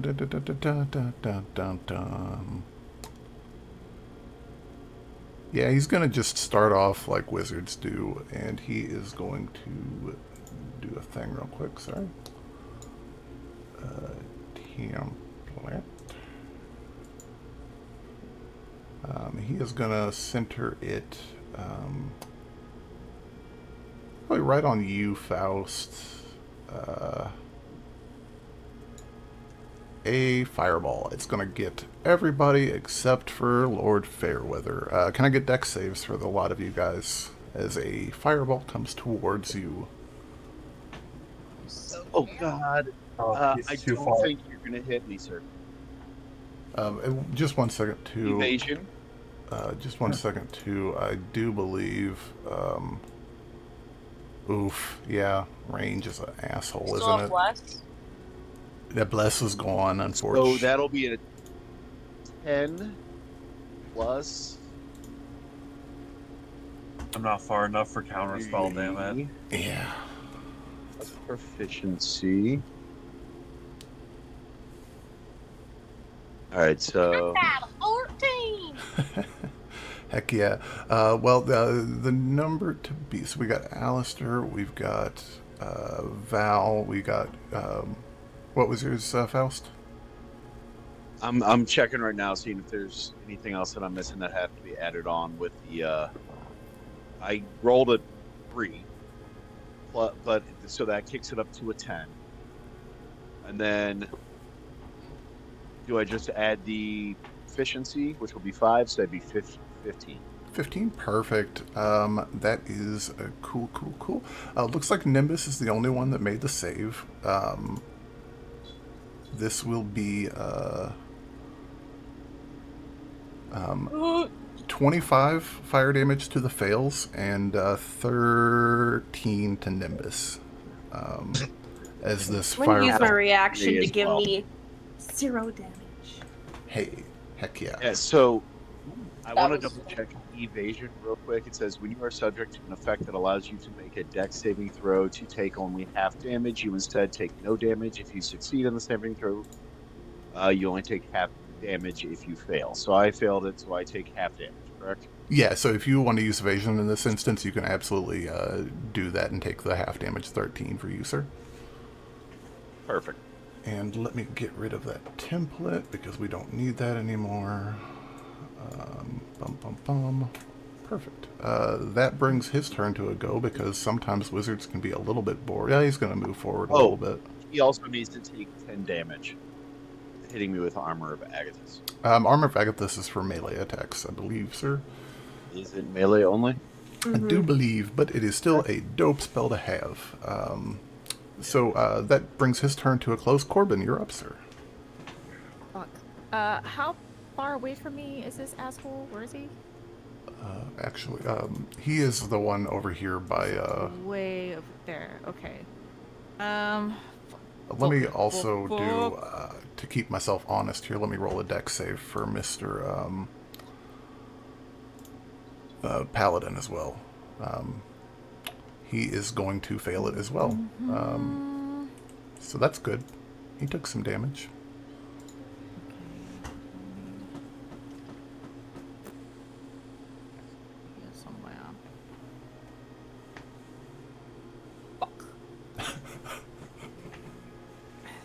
Bitch is too far away. Oh, okay, no. I just imagine this brain in the jar yelling, fuck. Fuck. Fucking fuck. Everybody's getting fucked. God dang it. My walking speed's only 50. Not close enough. It's not close enough. Still too far away. Oops. It's still too far. Ignore that. I didn't mean to. You're good, ma'am. Blooming Blade. I'm trying to figure out. A lot of damage. Oh, Go. Not. You're good, man. Take your time. 55 still. It's like maybe the distance will change. Right? No, I can't make it from there. No! No! Okay. I'm sorry. I'm getting upset because I can't do the thing I want to do. I'm gonna like isolate your voice and do a voice modulator when you say no and make it sound like No! no, like Okay. like the alien or the robot from Lost in Space. No, you just make it sound like you make it fade into a like a I can't think what it's called, an old dial-up modem. Yeah. Heck yeah. Sorry. No, you're good. Your anger killed her. Is No. that Go ahead and your edit. age showing again?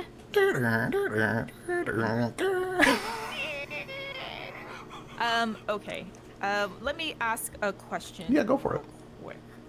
If I guess it's kind of similar to Magic Stone. If an item has a spell in it, is that casting a spell, or is that just using an item?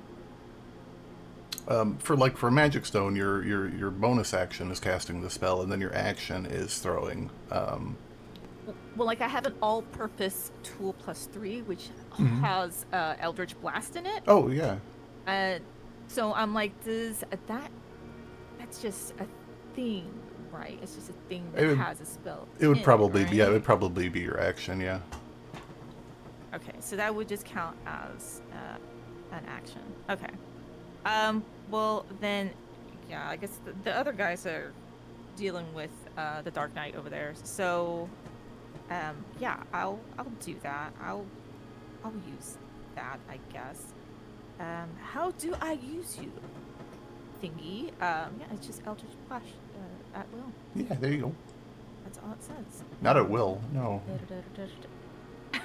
At will. I could do it at will. I'm just trying to figure out, like, how does it work with the Forge? I gotcha. Assuming that went through. Yes, it did. It did. Yep. 15 to hit. It looks like. I'm showing 16 on my end. I gotcha. 16 just hits. Oh, freaking awesome! Roll that beautiful bean footage. I know. Give it all. Usually you have to go into the chat on yeah, and then you can click the damage button. Yeah, I'm trying to see. It's gonna be, I think, here. Did that do it? Oh, it did. It did. It's sad. Oh my gosh, it's so sad. Hey, but that is the first point of damage against an ivory archmage. Took off his ear. Picasso'd. Yeah, okay, so... Heck yeah. okay, yeah, we'll do that to him, just because he's so far away, and I hate to be so far away. Okay. So 3 beams at 11th level, so that's 1, 2, 3. Yeah, so that's At the same time. so you right? get you can roll 2 more attacks and 2 more damages if they hit. Okay, let's see. Eldritch Blast is Trying to best. like, is that into? We're gonna go again. I don't know. That's not gonna do it. 8 will miss the. Mm-hmm. Again, hoping that this is doing it correctly. Ooh. No, it's even worse. Oh. All right. It's cool. It's cool. It's The saddest thing. It's kind of funny when you say you're a little rusty because you're, made of metal. Made of metal. I am going to try to move closer to him though, because I do want to do the thing that I want to do. So I will move my guy. Guy, move. So you want to be on the top 2 options. Because I'm pressing on that thing. Yeah. Yeah, I'm like, oh, it's because I'm clicking on that. Yeah, go there. You're fine. Good boy. Go here. Good job. Okay, I'll just end it there. Okay, perfect. Finderan's turn. He is going to. I gotta look at his thingies real quick.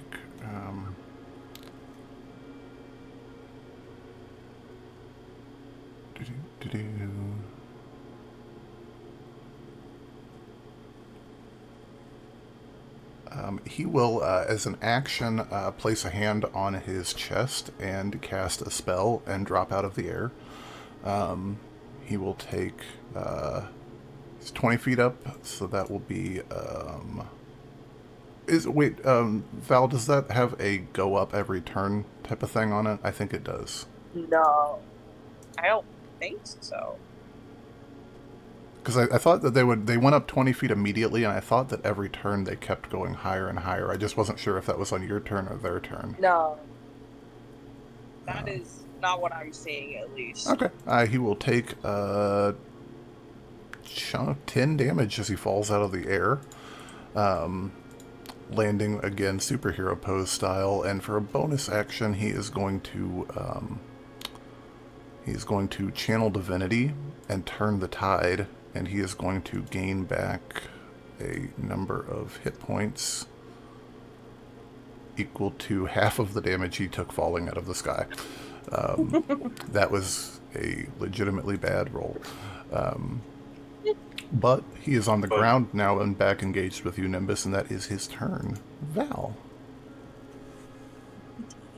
Alright. So I'm assuming my concentration's probably broken on that now.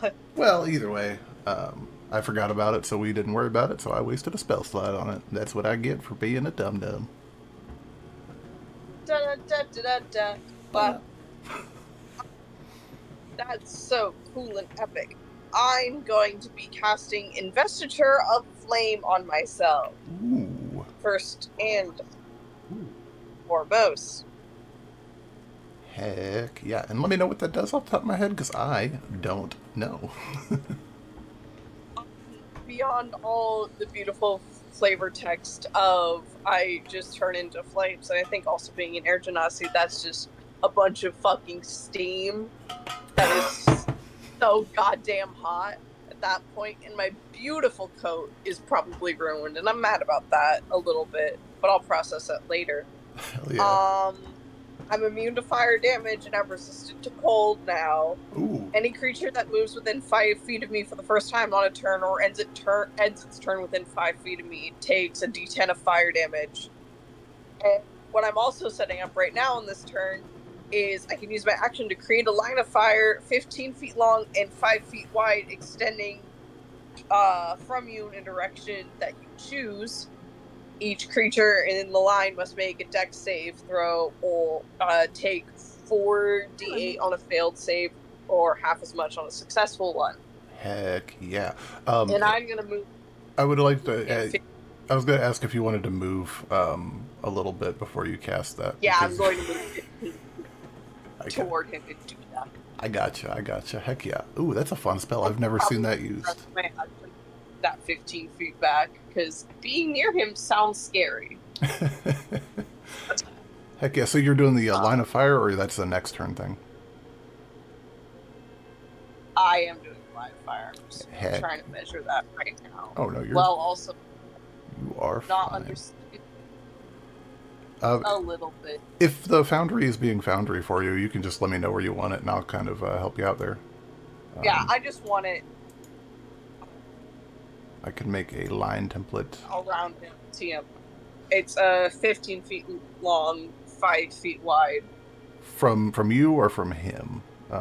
It comes from me, but I want to position it where it's going towards him. Okay, so that'd be like right there, and that'll get him. Yeah. Perfect.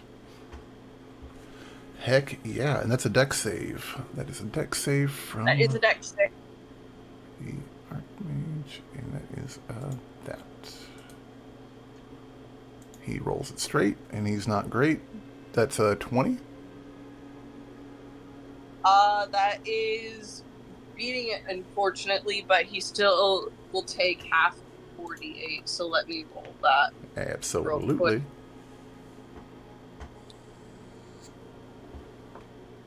That's a dope spell. Thank you. 18 damage. So he'll take 9 on that. That's a solid deal. Solid deal for a fire immunity, definitely. Anything else for you, ma'am? I don't want to get fireballed again. Real quick question too: does that fire line persist, or does it persist? Sorry, or is it one turn only type of thing? Now we're asking the real questions. It's cool that it's not saying that on the spell where I'm seeing. I'm going to DM you, or probably just put it in the chat. Actually, I'm just gonna say. See what I'm not. We'll call it up. We'll call it up for now. Hooray! Heck yeah. That'll be Val's turn. That brings us to Alistair. You're up, sir, watching the newly arrived archmage get toasted a little bit.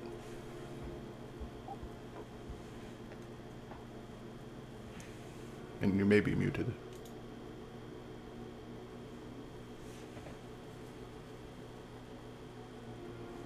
Okay. Can you hear me, sir?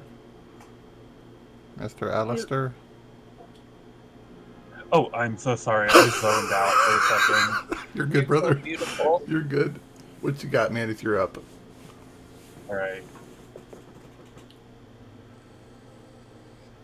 So here's my. This might not be the smartest decision, but Okay. Okay. I'm going to cast lightning. I'm going to cast lightning bolt at 5th level from my staff.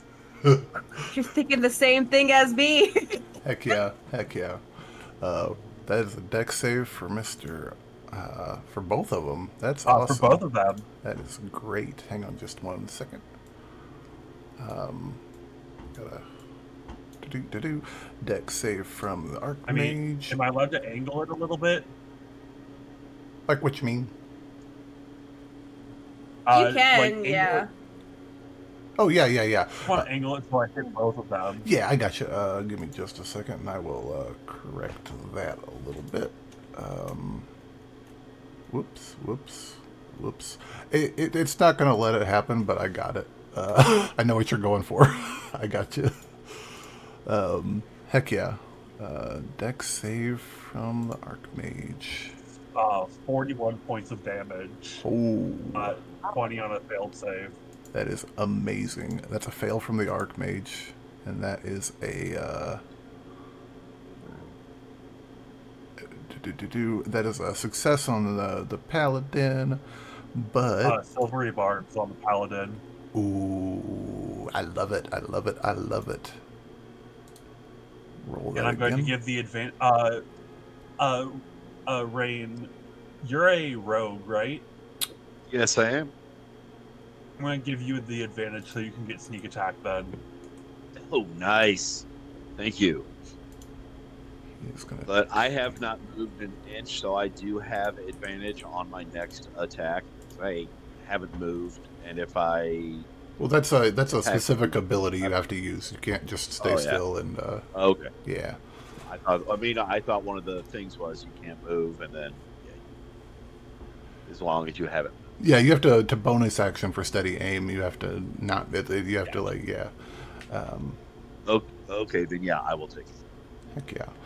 And Alistair, in You front have of the you. advantage from the- Oh, go ahead, Alistair. You finish that. Sorry. Oh, I was just gonna say, because Silvery Barbs lets you impose disadvantage on one roll and give someone else the advantage. I give the advantage to. I was also about to say Corvin too. Right. He's got It's spreading. He's got somehow Corvin energy. But I give the advantage to him so he can get sneak attack. Perfect. And the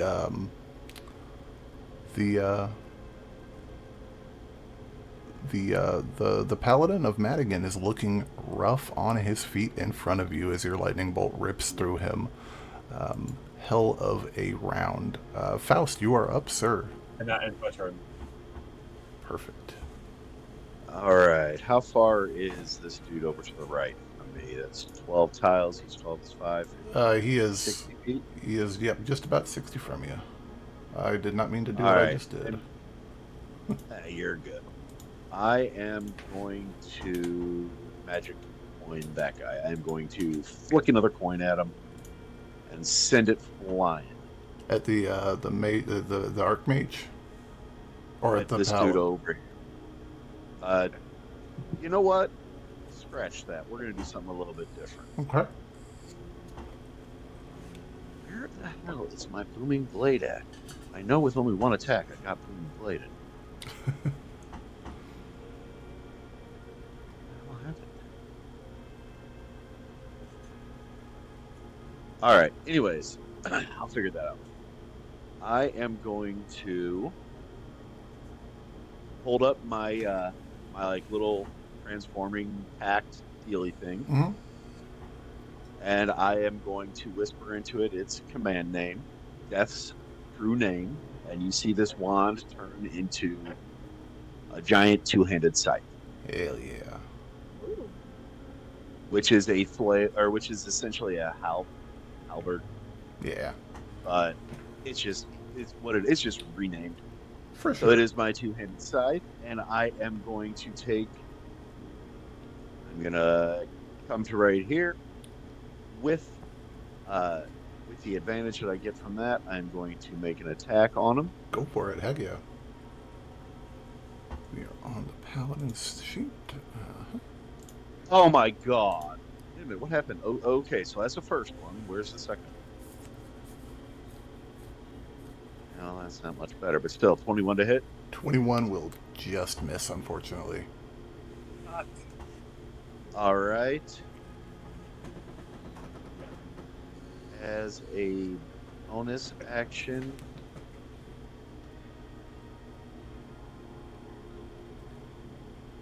oh wait a minute! I get to add 5. 5 to the damage is the. Is that to damage? Yeah. Only for Yep. Hexblade's Curse. Yep. Okay, then that is pretty much. Just double check one thing here. All right, you know what? I'm going to use my bonus action to disengage. Okay. And I've moved 5 feet, so I'm going to move to here. Heck yeah. You dart around Nimbus and get out of there. That will bring us to Nimbus. You're up, ma'am. Nimbus. All right. Since we had the same mind with me and Alistair, I'm gonna say that Nimbus was inspired by Alistair's lightning bolt, because that's what I was gonna do too. I'm gonna temporarily move into Alistair's spot, if that's okay. Yeah, that's totally cool. You can absolutely do that. Temporarily, and I'm just gonna do the same exact thing as like mirroring what Alistair has done, because besties. And I'm gonna cast lightning bolts because hopefully. I love Okay, it. looks like Faust is just out of it. Yeah. He's gonna feel it whoosh by, but you're good. That And is I'll need them both His to hair's do gonna stand a on end for a second. deck saves. Heck Eyebrow yeah. comes off a little. No, not his eyebrows. Oh man, we just. That is that's a good one for Mr. Paladin, and that's a bad one for Mr.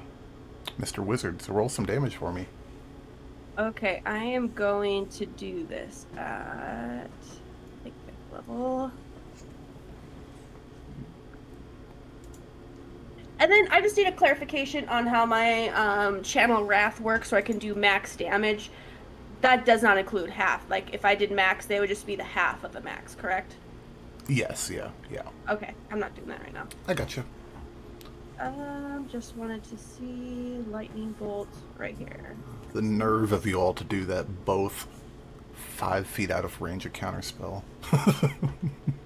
A 37, and it does plus 1d6. Hell yeah, roll that d6.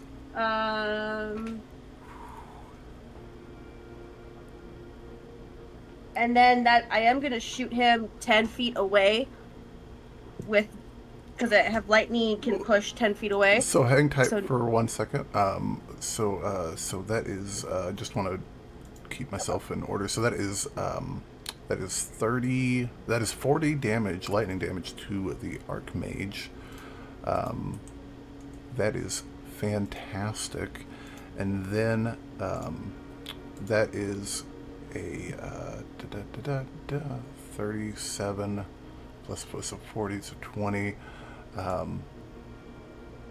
With 17 hit points left, how do you want to slay the Paladin of Madigan with that lightning bolt?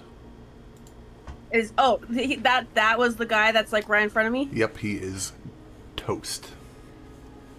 I think just mimicking Alistair, like Nimbus is gonna like just breeze into his spot, just stepping between him and Madigan. Her hands will swirl within the air and she's like, "You should just have talked."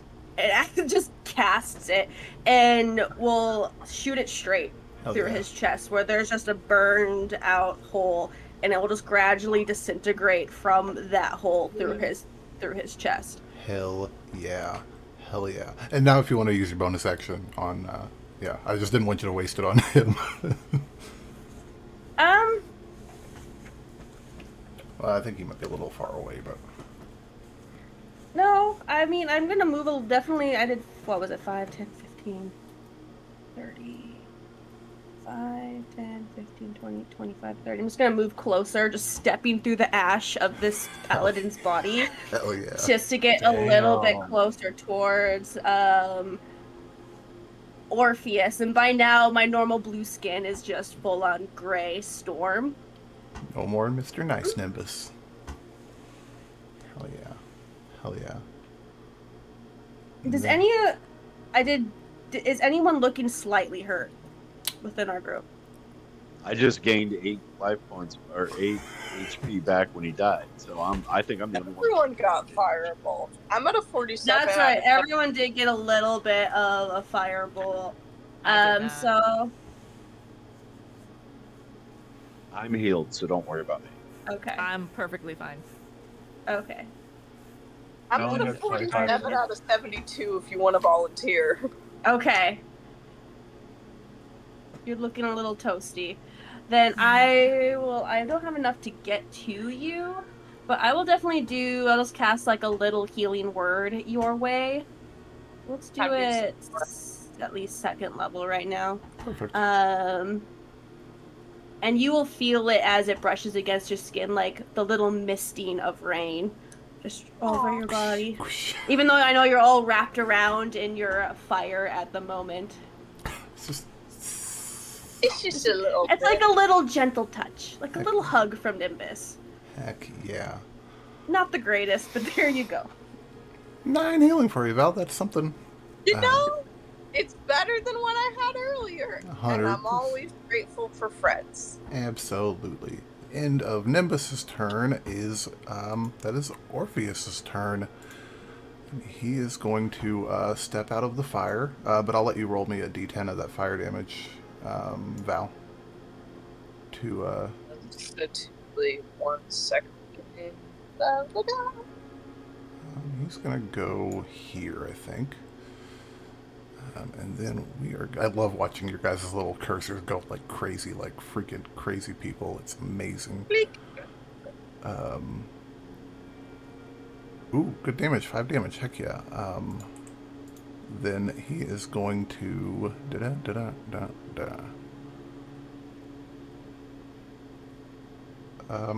yeah, he's gonna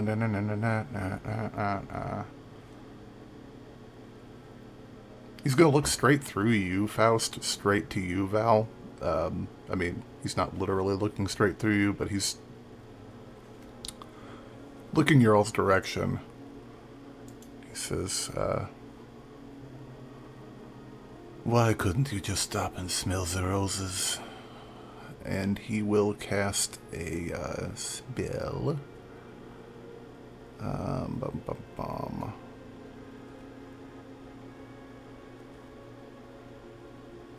Faust, will you make me a Constitution saving throw, sir?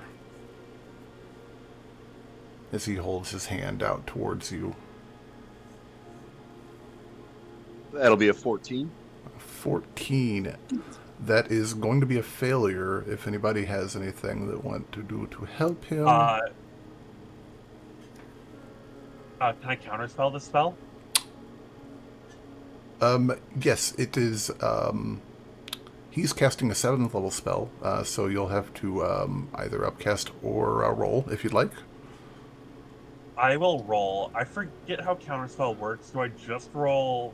It's your, spell attack, is what you're rolling, and you've got to beat a 17. Wow, so which Okay, one are my you? spell...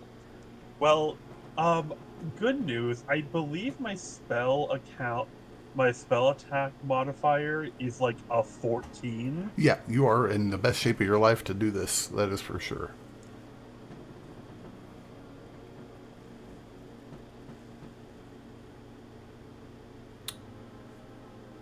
You roll a, yep, You, Jeez. he goes to do a 7th level Finger of Death directly at Faust to get him out of the way, and you smack his spell out of the way.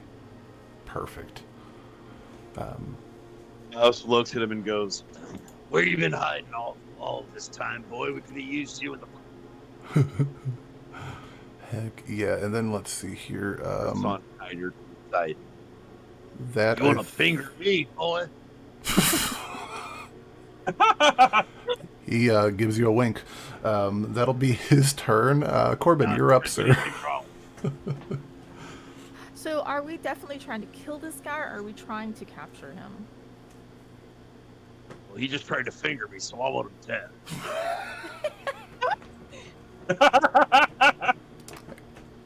You should be open to trying new I don't know things. if, like, the purpose is for us to, like, question this person, or we're just like, nah, fuck it, whatever, we're just gonna kill him.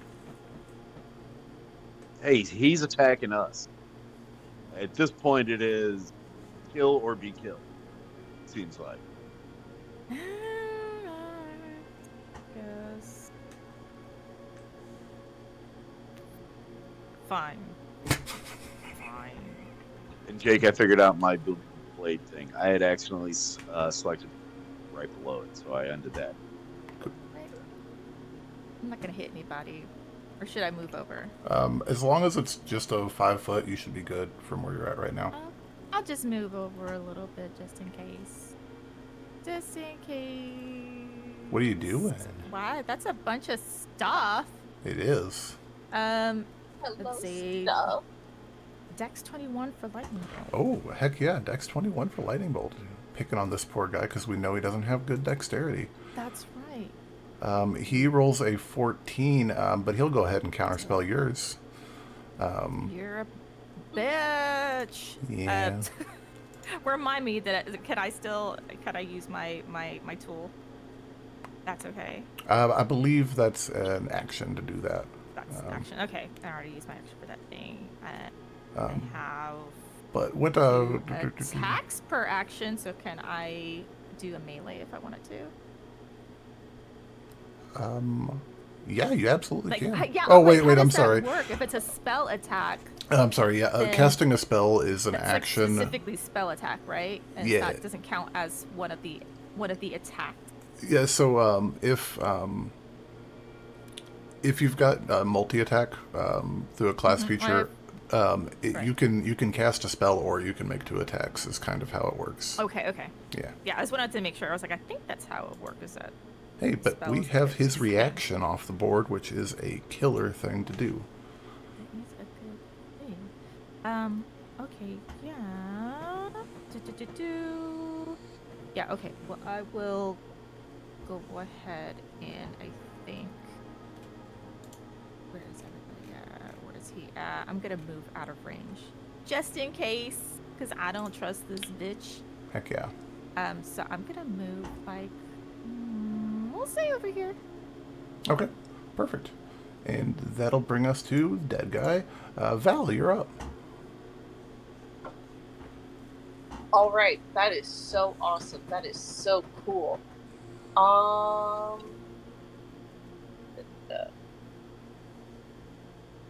I'm looking at what a save is. Counterspelling assholes with your I plus think 30. I think I'm going to levitate him again. Heck yeah. So that we can do AoE shit on him without worrying about ourselves. Heck yeah, wisdom saving throw or con save, that's right. Con saving throw. Okay. Weirdly enough, he's decent at them.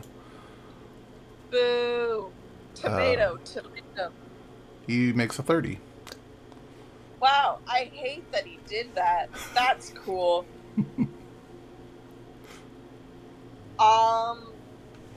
Well, with that, I'm gonna take a couple steps back just to try to make sure that we all have that good, not being grouped together for a big spell time. I gotcha. Heck yeah. I think that's me. Okay. Turn. And Alistair, you are up, sir. Amazing. I didn't space out at the beginning of this turn. Hey, you're good, brother. So did he get levitated? No. No, he did Okay. not. Sweet. Crap. Okay.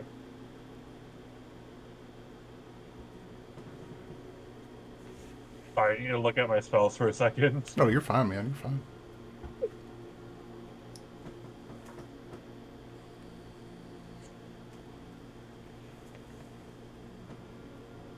I'm gonna hit him with a 6th level Mind Spike. Ooh, Mind Spike is a dirty spell. That is an intelligence saving throw, I do believe. Let me look. What does a mind spike do? Wisdom DC 20. Wisdom 20, nice. I thought all the mind spells were intelligence. That's crazy. Not good at wisdom spells. Not as good. He makes it with a 20. Ah, damn it. Okay. So, and then he's gonna take. Is it a save for half? Okay, save for half. Yeah. Yeah. Roll me some goodies. He takes 13 damage. Gotcha. Heck yeah. And don't have any bonus action. That ends my turn. Gotcha. That'll bring us to Faust. You're up, sir. I just realized that I have resistance to fire, even though that 8 brought me back up. I should have taken quarter damage from that fireball a while ago. Okay, Faust Tieflings. is going to move in close. Gotcha. He is going to go ahead and cast Booming Blade. Okay. Heck yeah. Which will allow me to take a... Oh, sorry, guys. That will allow me to take a... Okay, so you brandish a weapon used in this spell casting and make a melee attack on it against one creature within 5 feet of you on the target. The stuff is a weapon's normal effect. You guys all know what Booming Blade does, right? Yeah, we got you, brother. All right, cool. So, first attack is going to be with the scythe that I have. Heck yeah. That'll be a 28 to hit. Oh, it hits his grandchildren. All right. So he is going to take not only 1d8, the 1d10, which is max damage. That'll be 18, Heck yeah. plus 2d8 thunder damage, Yeah, hell which yeah. will be another 15. I'm going to use my bonus action to disengage and jump back about to there. Hell yeah. Hell yeah. This chump-ass archmage tried to come and fight another chump-ass archmage and her 4 friends? Like, what the hell? Like, Come on now. hell yeah. Nimbus, you're up, man. This guy's looking very rough.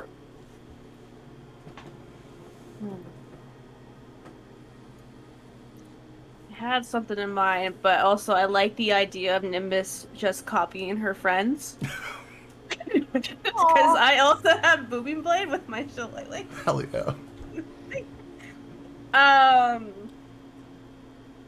If he's looking pretty hurt, then I am probably gonna hope.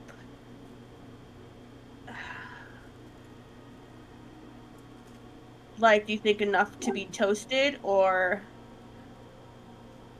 no? I'm gonna just make it canon and say she values her friends so much that like she likes to copy people.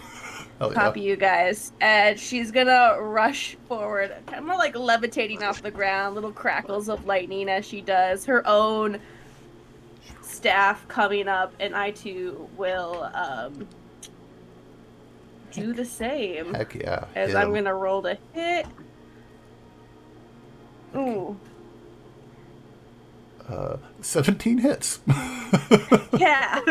Hell yeah. Level 14. As I will be 3d8. Alright. 3d8 plus 5 and a 1d6. Oh.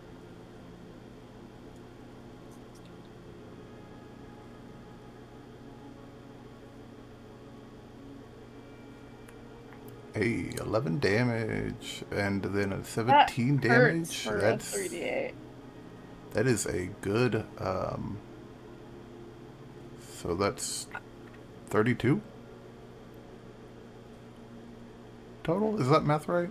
No, only 15. Oh, the Wait, 17. 3d8. Yeah. Yeah, because I rolled like a 2 and a 1. I did, for my 3d8, I did a 3, 2, 1 I for the see. rolls. I got see. very, very sad. But I'm going to shoot him 10 feet backwards. Heck yeah, that's a strength lightning saving throw, I believe. Nope, it's just my...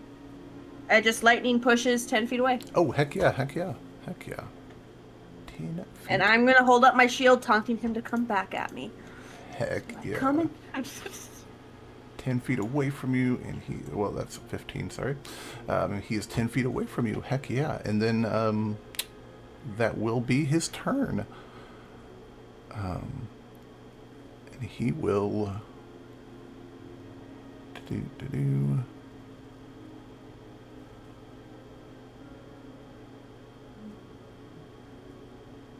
30 feet on that.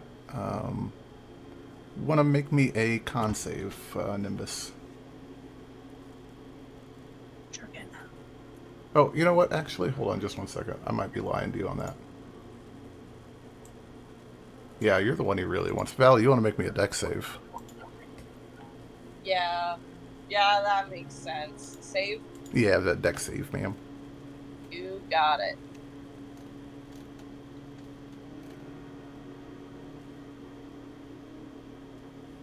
That was bad. That is a fail. This will be... Would a +5 help her at all? 12 plus 5. It would help, but not quite enough. Yeah. Abu. This is going to be a spicy... Hold on just a second. Let me check something. Yeah, you can check it, because I'm going to do a bunch of damage. Oh, yay! Who wants to prevent my death? We're trying. So, do I need to counterspell something? I don't. You're in range. You're in range. I will absolutely try to Hold on just a counterspell. Yeah. second. Hold on just a second. I want to double check one thing here real quick. What you looking at? I was checking to see if I can dodge in the way and take the damage myself. I don't believe so. Okay, yeah, I did not see anything. I thought I had a way of doing it. Yep, if you want to counterspell this, you are absolutely go ahead. Yeah, you counterspell it. As the crackle 24 damage. 24 counterspells it as this sickly beam of green energy shoots towards you. He throws his hand out and banks it off, and it cuts into the wall a little bit. Yeah, that was clutch. Corbin, you're up. Wow. Wizard fights, man. Holy shit. Wizard fights, man. Okay, let's see. Where was I? I was moving like that way or something. So I'll move over here somewhere so I'm within range. And let's see if this thing actually works correctly. Will you work correctly? Thank you. 20. So 18 to hit. 18 hits. Yeah. So then that's what force damage is 3 force damage. That is amazing. I can't believe I'm saying this, but with 3 damage, Corbin, how do you want to do this? No, that's so ridiculous. With a 3, I'm like, these people over here are like fucking 40 something, where I'm like, I'm just gonna really fuck with them. He had 2 left. He had 2 left. My poor rolls. He had 2 left. I was so convinced Nimbus was gonna get him, but he had 2 left. I just wanted One. someone I just wanted someone to move him. Like, if he were shoved or pulled, would he have taken that extra 3d8 lightning damage? Or is it they have to technically move on their own? That's From a good Booming question. How does that work? Booming Blade, they have to move on their own. Forced movement doesn't help. It sucks, but yeah. But yeah, Corbin, how do you want to Eldritch Blast this guy to death? Yeah, so my all-purpose tool is like actually in my hand, so like the digits on my hand just like turn into like various different tools, and so I just like, you know, point my fingers like all jagged and everything at him, and you see just this beam of like white, it all has this purple tint to it, this beam just shoot at him like right into his forehead, and it just blasts out the back of his head. Brains don't go anywhere and everything is intact, but it just looks like there's like a burnt hole right where his forehead. So the hard. The back of his head is just blown out.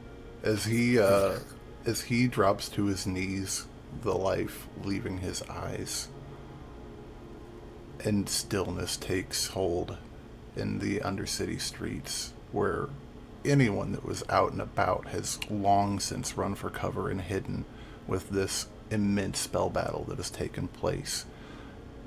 As his knees hit the ground, the marble stone, and his torso leans forward and he collapses to the ground,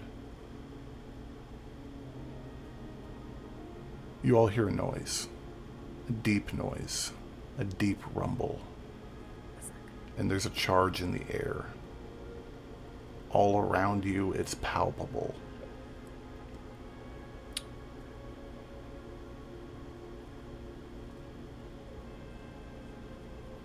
As his contingency activates the conduit.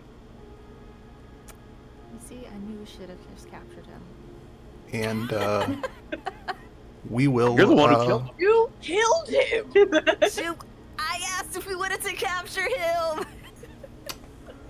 I didn't see you fighting too hard. Should have known that. With what that means, we don't know. The extent of his manipulations on the network, we don't know. What his plans are, we don't fully know. But we'll find out next time. I don't like you very much. Right here on Shadows of Eloria. That was fantastic. Fun time God. tonight.